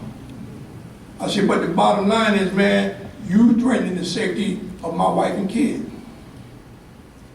So I got to roll up out of here. I didn't want to leave my friends down here in Texas. I didn't have too much choice. But then the individual I told you about earlier, they got the power, the creator, he had some special plans too. Because when I left East Texas State, I went back to New York. I'm in the kitchen talking to my mom and I'm helping her paint. Painting the house, the phone rang, and there's a guy named Professor Harry Edwards on the phone. To this day, I always be trying to figure out how did he get my numbers. Is he the CIA? How did he get my phone? Anyway, I get on the phone, he said, John, there's a meeting taking place downtown, and the people asked me to invite you. I asked my mother, I said, Mom, they have a meeting. You think I need to be there? She said, they invited you? Yeah, you need to be there. I said, okay. I got the address. It was they used to call it the Americana Hotel. The old Americana Hotel used to be across the street from the old Madison Square Garden. And I remember when I went down there, I went in the lobby, and I still got this thug thing in me, right? Thug in a good sense. Because my mother always liked nice things. And my mother was always a perfectionist. And when I went in there, man, I saw a big, beautiful chandelier. Oh, I get that from my mother. Big portraits on the wall, and nice sofas in the lobby, and all this. I'm thinking, I'll take all this stuff out of here from my mother. But then it left my mind, and I went there and I asked for SCLC. I didn't know what SCLC was. Man, where would I find SCLC? Well, you go to so-and-so room. And I went up there, knocked on the room, on the door, and a guy opens the door, and I'm in a state of shock. Because I know this guy, but I don't know him. Let me explain what I'm saying.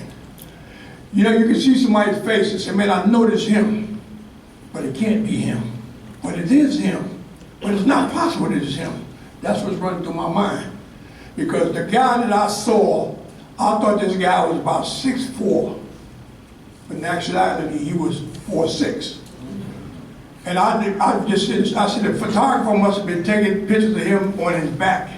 The individual I'm talking about is Andrew Young. Andrew Young opened the door, he greeted me, he invited me in, and when I went in there, I sat down, and it wasn't but maybe 2-3 minutes, they came off me, would you like soda or milk or donut, sandwich, whatever. And then I began to watch all these luminaries walking through, flowing through there. My mom and my dad used to see the civil rights workers on TV, and have my brothers and I, we sitting there watching, and I'm in the room with them. Now my body temperature is starting to go up. And I don't get nervous about nothing. I'm like a rock. But that particular day, I felt like I was out of place. And then, about 20 minutes, 25 minutes later, a side door opened, and Dr. King walked out into the room. Now you talk about somebody about to turn into petrified wood. That's the way I was. And all I could do was think about my mother. My mother needed to be a bug on my lapel or a rock in my pocket. My mother needed to be here now. Because my mother used to always feel and express to us that she felt that whoever the creator was, he sent God down here to try to turn this world around a little bit. But through that experience, it made me realize that God put me here to do the things that I do. I'm not here to give rewards, this ring and anything. I'm sure I'll cherish them, but not so much cherish them for me to go home and put them on and brag about them, I'm the Hall of Fame here, I'm the Hall of Fame there. But I cherish them because these are deeds that I can leave for my kids and let them know that I made my mark in life, and for them to carry the mark on. Okay? Everybody in this audience right here, y'all talk about track and field. I heard Mr. Beeman talk about it. I heard my first speaker talk about it. Well, let me tell you about track and field. Track and field is not just a sport or the best sport. Track and field is the grandfather of all sports. There was no sport before track and field. Now they say soccer is equivalent to track and field. Well, how did soccer come about? A guy went to the track meet, he just happened to have a ball and dropped it and kicked it at the same time. And they've been kicking it ever since. Tennis, you got to run. Ping pong, you got to run. Swimming, you got to run. Equestrian, you got to run. Boxing, you got to run. Anything that you do, you want to catch up with your woman, you got to run. Understand? So realize that this sport is far deeper than you give it credit for. It's deeper than just the height that he cleared, the high bar, pole vault, how fast they ran the 100. You know the greatest thing about track and field? And a lot of athletes missed it. The difference is you don't realize that you're the ambassadors for humanity. When you go around the world, people have problems. It's like they have problems in Harlem, or problems in Chicago, or problems here in Dallas, Texas. When they went to a track meet, they could leave their problems outside and relieve them of their problems, relieve them of their frustrations. Just the fact that, oh man, John Collins walked to the room. But one thing I had back in the 60s, and I didn't even know I had it, and that was the thing they call swagger. You know, you see the way he walk? I'm walking a little different today. Oh, he walk like he's a thug. I said, what's a thug, man? This is me. This is the way I walk. I said, but this is where I run too. And then they used to tell me, oh man, you got big feet. I tell them, sorry, let me tell you about my big feet. I heard you talk about it enough. Let me tell you about my big feet. I say, I wear a size 13, you wear a size 10. I say, but the difference is I can pick these 13s up and put them down and pick them up quicker than you can. And that's the bottom line. So if you want to talk about feet, let's talk about what my feet can do to your feet. Okay? It's all about bringing love to the audience. Bringing some understanding to the audience. Making the kids understand the value of going to school. Understand? Not going through school, but going to school. Everybody has a responsibility that, regardless of what your ethnic background is. It's your responsibility to make the kid understand the value of education. Why? Because if they're on the other side of the street, they don't have to stick no gun in your ribs. Not because they want to do harm to you, because they have no choice but to rob you, because I don't have no means to feed the little baby that's home. Remember, you don't have to be a Phi Beta Kappa to make a baby. So if you're not a Phi Beta Kappa, and you don't have no education, what you gonna bring to the baby? Brings trouble to someone else that works 9 to 5 every day, 5 days a week. I don't know that woman, I don't know that man, but I know my baby crying, you got to have some milk, my baby need pampers, so I'm gonna go take a chance and put a gun in somebody's ribs. That's because we as adults, or the breadwinners, we didn't do our job. Because we all want to be in our little box and be safe and secure. How you gonna be safe and secure and everybody around you is not safe and secure? We're in this globe together, guys. Either we're gonna make it right, or we're gonna perish together. This year, 2023, you think 22 was rough? The way things are popping right now and the vibes that I'm getting from up above, Look like we might be headed to the Third World War. Think about your kids. Is that what you want your kids to be sacrificing? 2023, we did that in Vietnam. We did that in the Korean War. We did that in the Second World War. We did it in the First World War. We don't want to go through a Third World War.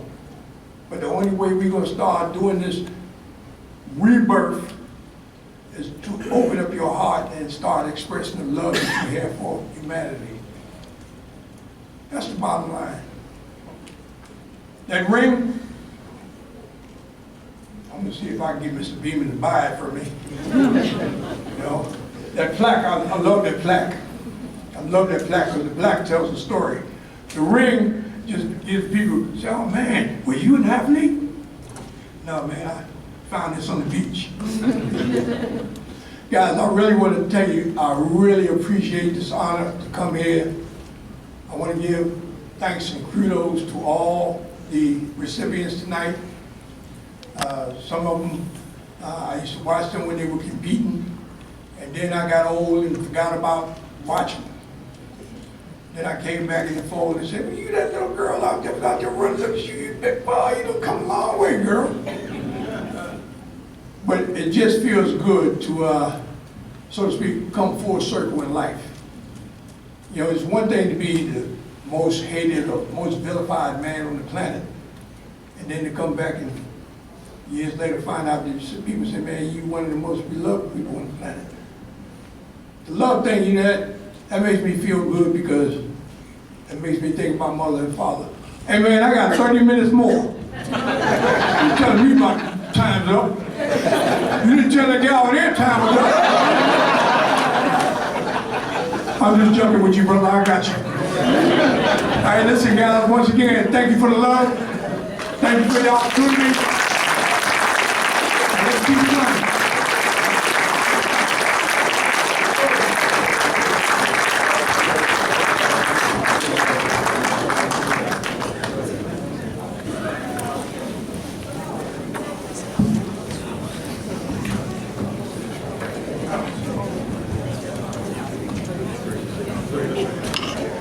Clyde Duncan was one of 14 children born to Marie and Arthur Duncan in Des Moines, Iowa. At North High School in Des Moines, he would dominate the sprint world in Iowa, winning the 100, the 220, the 440 in 1962, 63, and 64.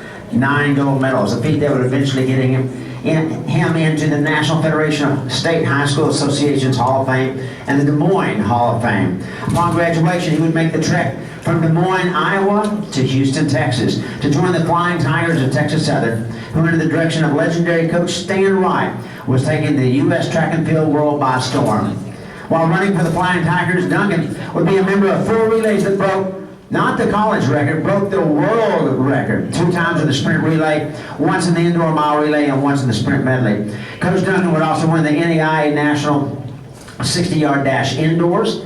Finishing his college career, he stayed at Texas Southern to work on his master's degree, became the assistant coach at Texas Southern, and began his climb up the coaching ladder. He would first become a head coach at Wiley College, followed by Grambling State. He would move back to Houston in 1977 to the University of Houston, where one of his greatest accomplishments was convincing a young man from New Jersey, Carl Lewis, to come to Houston to compete for the Cougars. Coach Duncan would leave Houston, become the head coach, women's coach at the University of Washington, and then the head men's and women's coach at Arizona State. He would take a break from college coaching for 12 years to be the founder and coach of Primetime Track and Field. Finally, in 1995, his alma mater would bring Coach Duncan back to Houston as he became the head coach of men's and women's track and field teams at Texas Southern. While coaching there, he coached Tremedia Bryce, the first TSU 200-meter national champion. So as you can see, with stints at Wiley, Grambling, and finally Texas Southern, Coach Duncan was having an impact on HBCUs long before Prime came on the scene.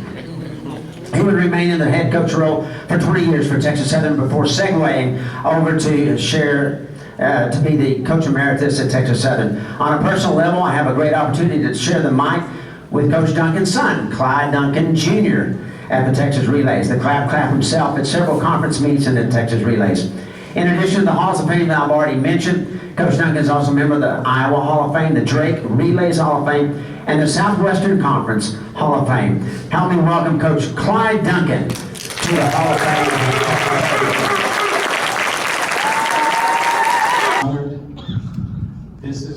This has actually been my life for many, many years. Since the, say, 4th grade, that's all I did was run. Run and run and run. And I'm so thankful. It is my honor.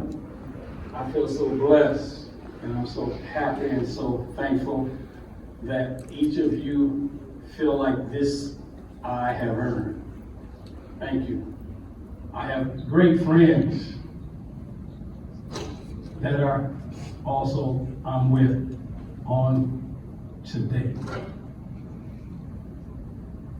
Chryste, known her for years.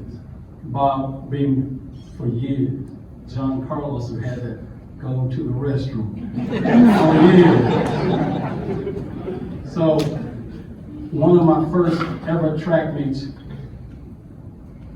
the first meet as a flying tiger, the first Indo meet, I was in the heat, in the finals. We both made it with guess who? John Carlos, 1965. And here we go, 2023. Life is good. This sport has given me everything that one could actually dream for. I must say, I thank my family. So would you please stand up? That have come from the East Coast, West Coast.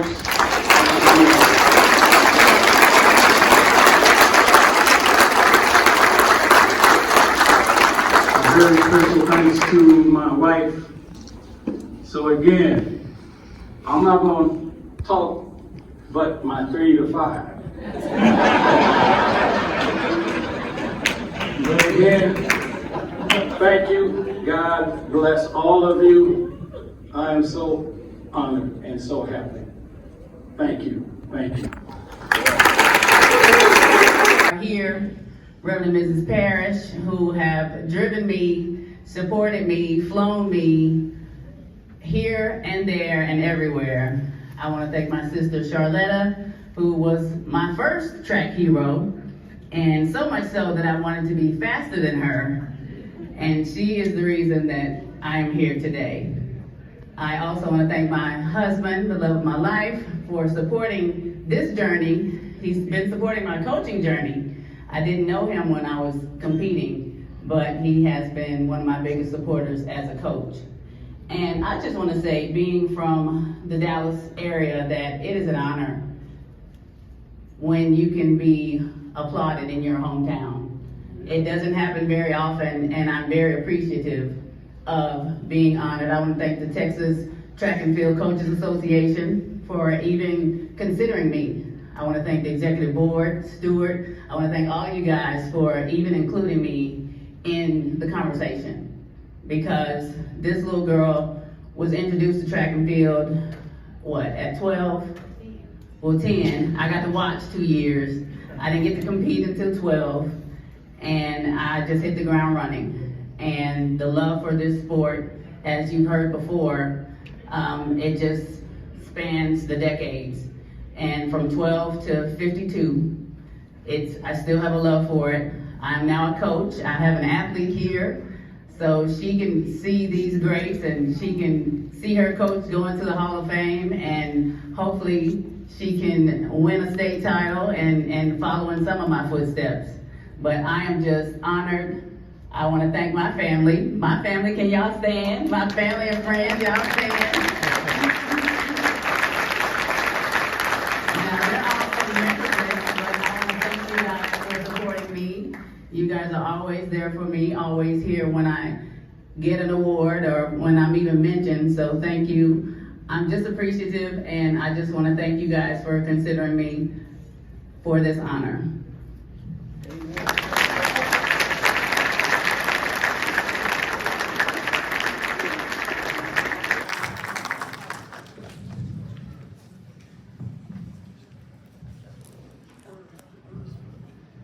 Our next inductee should be known to everyone who attends the TTFCA Winter Clinic. Stuart Kantor is the founder of the Texas Track and Field Coaches Association and is instrumental in putting this clinic together. Stuart started his odyssey to this Hall of Fame in Florida, a graduate of Northeast High School in Fort Lauderdale. He received his undergrad and grad degrees at the University of Florida, an institution that knows a thing or two about good track and field. Finishing his grad degree in Florida, he headed out to his first teaching position in Marathon, Florida, in the Florida Keys.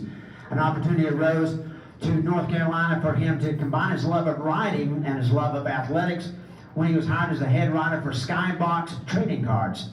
Skybox was sold and Stuart was looking to get back into teaching. As an aside, Stuart, I hope that Skybox might have given you a Michael Jordan 1998-1999 card as a parting gift. I see that one of those cards sold at auction for $160,000 just 2 weeks ago. So hopefully, they did not. Okay, that's disappointing. A childhood friend told Stuart that he was in Dallas and loved teaching at the faith-based school in Dallas, Bishop Lynch High School. Stuart moved to Dallas and is now in his 26th year of teaching and coaching for the Friars. Stuart has been also able to participate in his other passion at Bishop Lynch, his love of track and field. In addition to being the English department head for Bishop Lynch, he served as a track and field coach for his entire tenure, specializing in jumps, particularly high jump and pole vault. Stuart has had 19 vaulters he has coached go to the TAPS, or the SPA Championship meet, 5 of those winning it. 5 vaulters he worked with, competed at, or are currently competing at the college level. He has coached 16 high jumpers who made it to TAPS or SPC Championship meet, with 5 of them winning. He now has 4 high school jumpers competed at college level, and another jumper who will compete at that level next season. Another great passion for Stuart is the very reason we sit in this room this evening.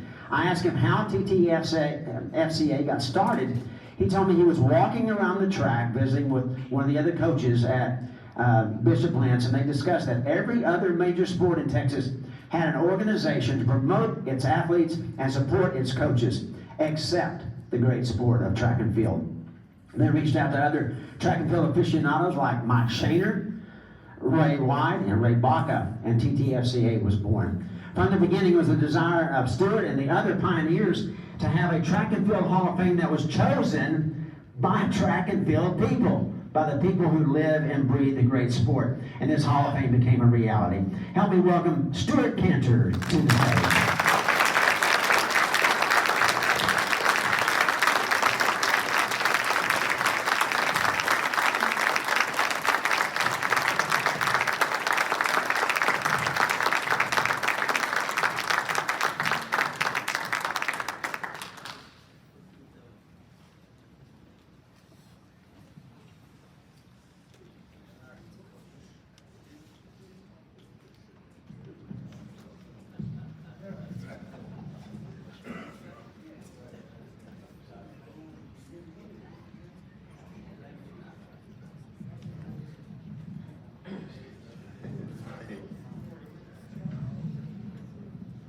Well, Bob Beeman said he's going to sing on my behalf, so I'll be very short.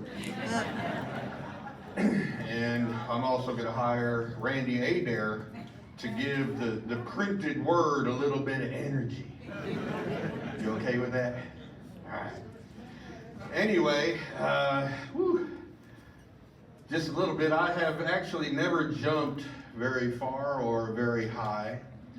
I've never thrown anything a great distance. Charlie can attest to that. And I've never run with great speed, albeit for a few extenuating circumstances in my youth, better left for the party coming up. My athletic career is actually fairly nondescript, like most of you. Played all the sports when the seasons changed, but no significant accolades to really warrant being up here, except getting destroyed at the University of Florida by Wilbur Marshall, but that's also a story for the after party.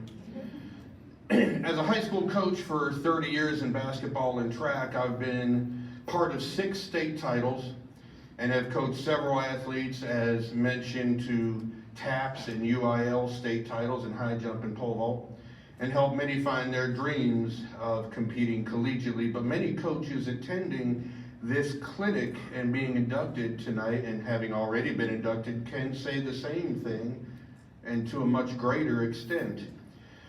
So congratulations to all those being inducted this evening: Randy Adair and Dr. Carlos, Karan Clement, even though he's not here, Clyde Duncan, Chryste Gaines, Ed Marcinkiewicz, and to all those who've already been inducted, to which we 7 join that prestigious family.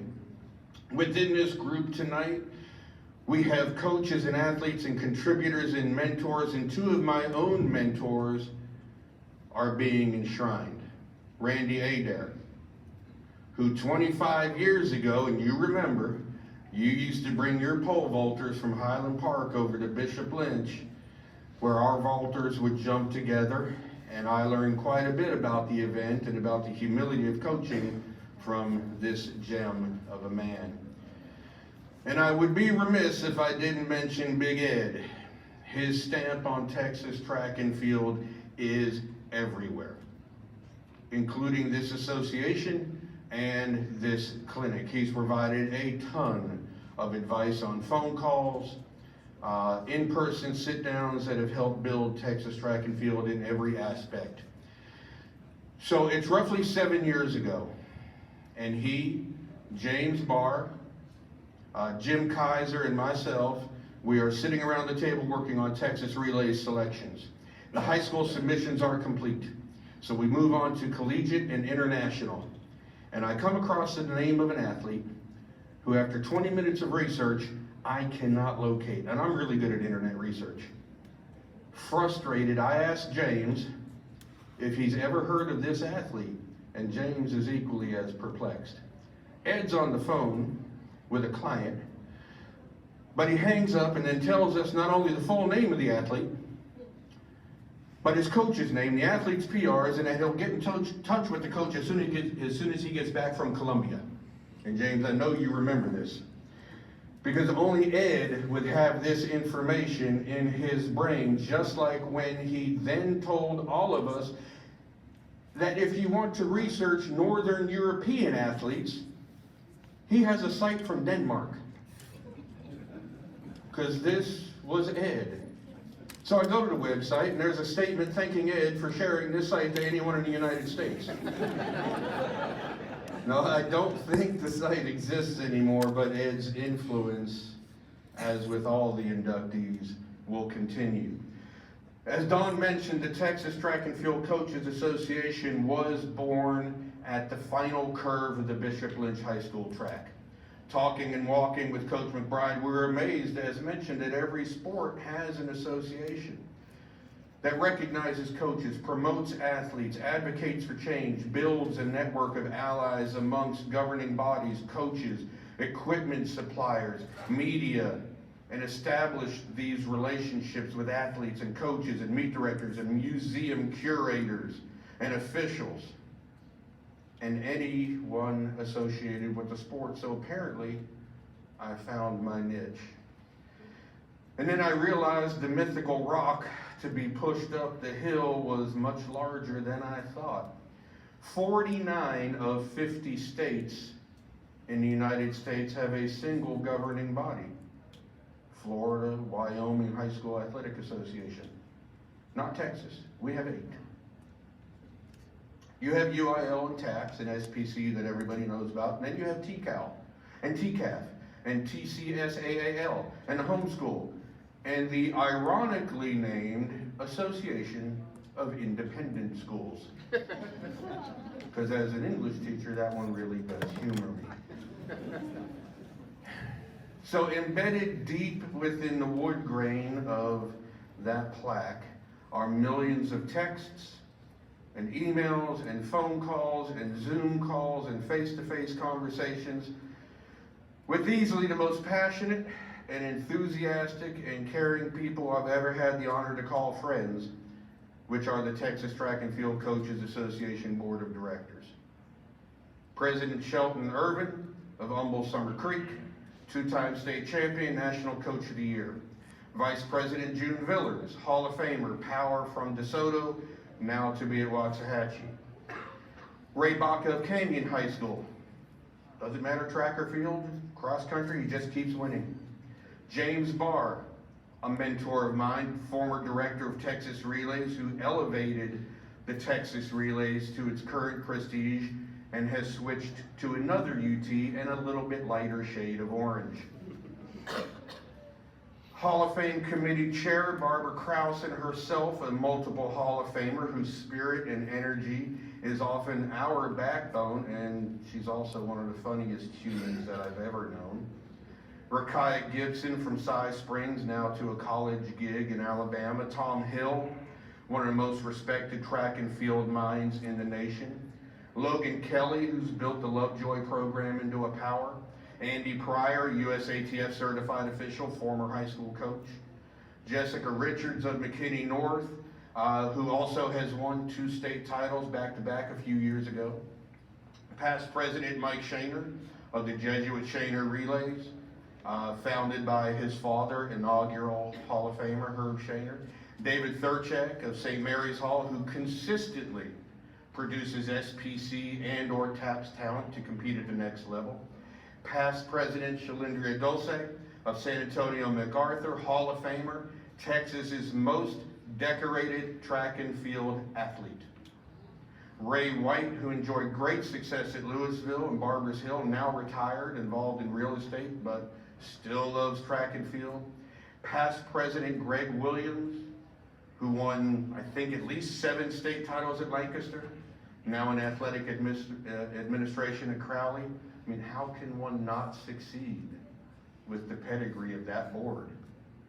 I can only imagine their faces and their thoughts when they see another email in their inbox or group text on their phones.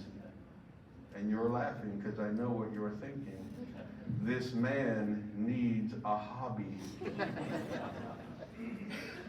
This honor is purely and solely a reflection upon their dedication to do whatever we can to improve the best track and field in the United States. That in and of itself is quite an endeavor. It's undisputed that Texas possesses the best coaches, produces the best athletes, and yet this incredible group tries to find ways to make it better, working with our vendors, presenting at legislative council meetings, attending conventions, hosting our own Meet of Champions 1 week after the UIL state meet, working to grow this coaches clinic from 250 attendees the year prior to COVID to this weekend over 500. So we have doubled within just 4 months. So when you read the inductee list of over 100 Texas Track and Field Hall of Famers who've paved the way for future generations, it's with great appreciation that I'm honored to have done my part. It's even more satisfying to know that the foundation of this association will thrive when my turn is over. Because when you look around at the coaches who attend our clinic on an annual basis, and many have been our supporters for years, our success depends on one thing and one thing only: relationships. That's it, relationships. All the rest is fluff. This is the reason why some of my old friends are here. Amy Wheeler, Joe Inman, Ron Steiner, Rick Dunn, Randy Funheller, Dr. Jordan Hart, who's actually presented today. She's a former student athlete of mine over at Bishop Lynch. And Charlie Freed. Since I was 12, he and I have been friends. And I'm 58, I can't do the math, I'm an English major, all I know is it's a long time. Well, he's actually my older brother's age. He and I met in 1976 at the inaugural season of Green Family Camp in a little town called Bruceville, outside of Waco. He was my camp counselor twice. The second time was the most life-changing. Boys in one large tent in the woods, girls in another large tent in the woods. Now the girls would get woken up by Nancy in a loving but forceful manner. The boys, on the other hand, would get woken up with Charlie? Chainsaw. Yes, a chainsaw. That's how we got woken up every morning. Relationships. That is what this entire evening is about. It's been a crazy last 18 months. My wife is doing wonderfully after a lung transplant almost a year ago. I'm in my 26th year of teaching and coaching at Dallas Bishop Lynch, and private coaching several high school high jumpers in the Metroplex and helping them find their way into college. My son and daughter-in-law, exactly 1 month ago, welcomed identical twin girls into the world. So the role of grandpa, or grand bear as I prefer, is one that I am cherishing.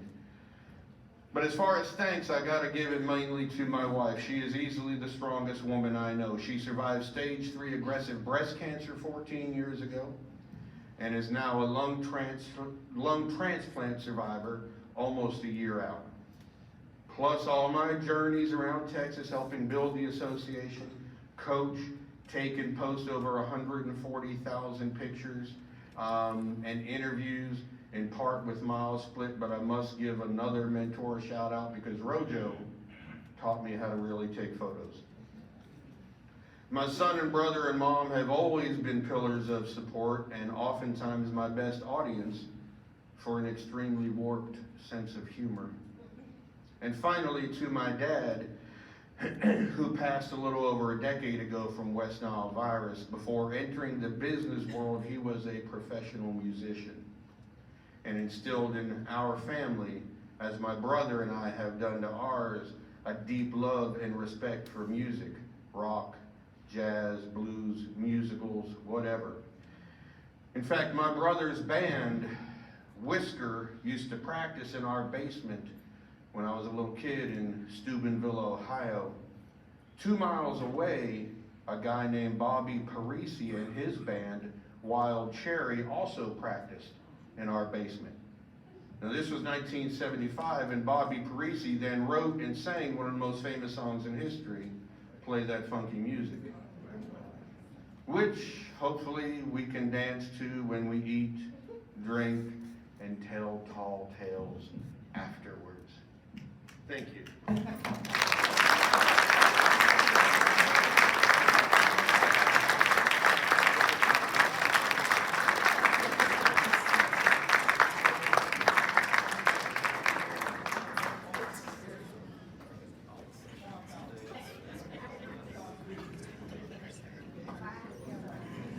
Our final inductee is the only posthumous inductee of the evening as we honor the memory of Ed Marcinkiewicz.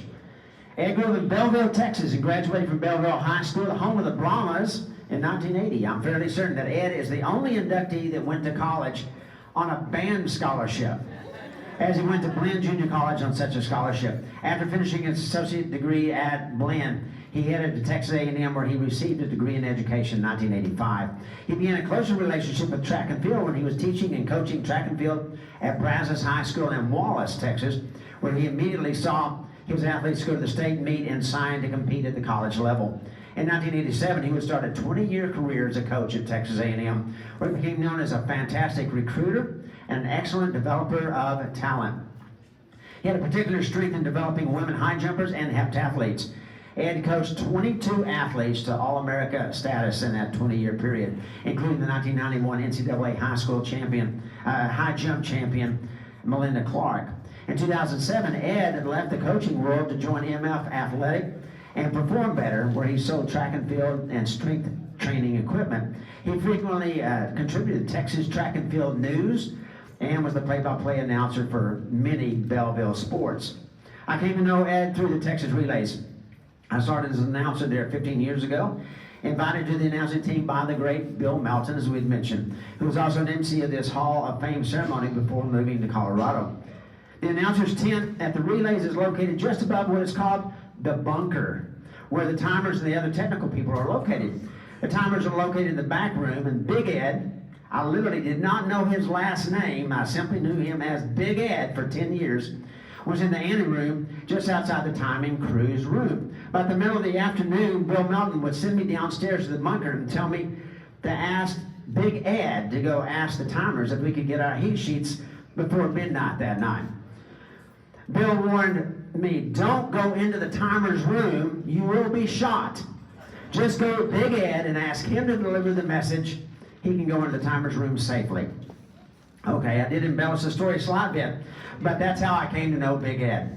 Ed Marcinkiewicz passed from this world on Friday, July the 16th, 2021, leaving a profound impression on the track and field world. The Community Service Award that was awarded to Roy Jones, RoJo, earlier, just a bit ago, will be named for Ed for the coming years. Please welcome his sister, who will speak on his behalf, Emma Reichert Marcinkiewicz.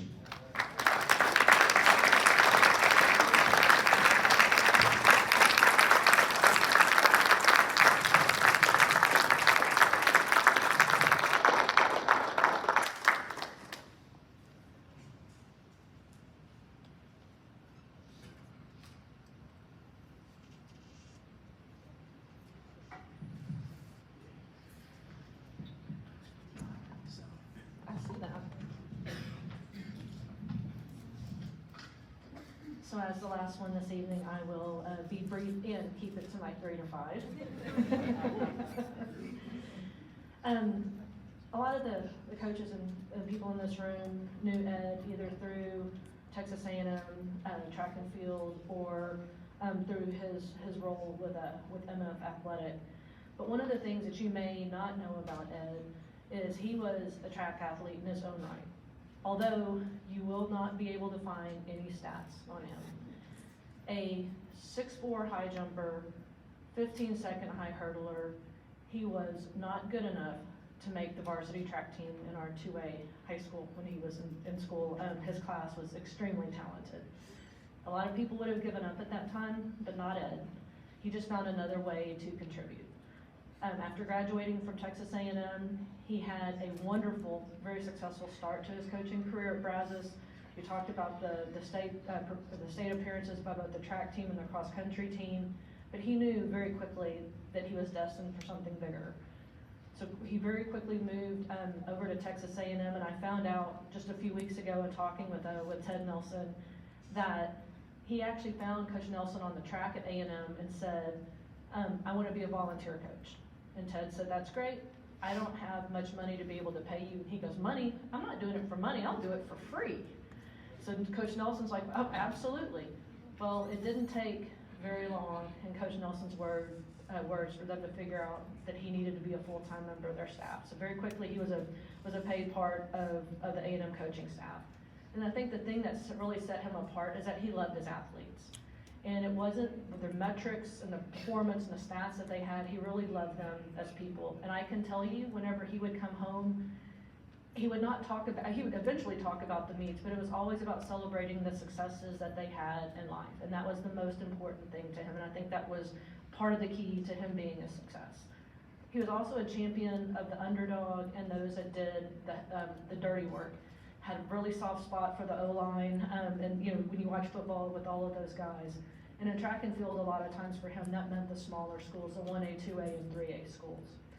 In fact, after he left Texas A&M, he continued to be very active with the smaller schools, frequently putting athletes in contact with coaches that needed to fill out their rosters, giving the coaches a good opportunity to compete, as well as giving track athletes an opportunity to continue on and do the sport that they love. And it wasn't just the coaches, it wasn't just the athletes that he enjoyed working with, but many of the coaches as well. And it didn't matter whether you were a collegiate coach, a JUCO coach, or a high school coach. He always greeted a coach in the same way. It's how I knew who he was talking to. Hi, doctor. If I ever heard him say hi, doctor on the phone, I knew he had a coach and he had his undivided attention. And he was very vested in his role or his job with MF Athletic and helping coaches really achieve the best that they could for their athletes, frequently putting equipment in the back of his truck and driving 4 or more hours in any direction to deliver a pole, a starting block, a starting pistol, whatever it was to help the meets go off. Because he'd been in those shoes and running off meets, as well as really wanting the athletes to be able to have the best equipment that they could to be successful. For me, quite honestly, it's been a privilege to have a front row seat watching him pursue a career that he absolutely loved. From the time that I was in high school, he would grab me on a Saturday morning, give me 1 or 2 stopwatches, and we would crisscross cross-country courses, and he would tell me all about the athletes and the coaches and their parents and everybody else that he knew. The fronts would blow in, and you'd go from comfortable to freezing just like that. And I never complained because knowing Ed, we were going to go eat somewhere amazing afterwards. I do want to share, and I will say the one other thing that he did is he took me to my very first collegiate track meet, which I thought was fantastic, and it really helped foster my love of track and field, and that was actually at TSU. And that was before Carl Lewis became the household name. It was in the early 80s, so absolutely, it was a great time. I do want to leave you with my favorite track and field memory of Ed. It was a Texas A&M Invitational, and it was a multi-meet, one of the multi-meets were going on. And I was running off the discus, and we didn't have enough people out there, so I was responsible for going out and shagging as well before the event started. I saw the discus coming, I thought it was going left, it didn't, it went right into my knee. And as the sister with 3 brothers, it's like, walk it off, oh, I'm fine, walk it off, until the trainers told me I was bleeding. All bets were off at that point. I ended up having to get stitches while we were there. But I wasn't going to quit on Ed, because you just couldn't quit on Ed. Well, he also had problems that day. He had something wrong with his eye. He couldn't see out of it. It was red, and he kept tearing up, and he was just miserable. And it's the only time I saw him lose an argument. And Phyllis Nelson came over, and she elbowed Ted out of the way, and she said, Ed, you need to go home. We will close down the meet tonight, and if you don't think we did it right, you can get here early tomorrow, but you got to go home. And so he agreed. He looked at me, and the one thing that we didn't tell her is that we were in Ed's car, which was a standard. So we go, short as I am, I pull the seat all the way up. He throws one big leg over because my leg is all swollen up from getting hit with the discus. He worked the gas, I worked the clutch and the brake and the steering wheel because he couldn't see. But that was the only time I ever saw him leave a meet early and quit. I would say he would be extremely humbled and honored with this, and on behalf of my family and Ed, we thank you guys very much for this honor.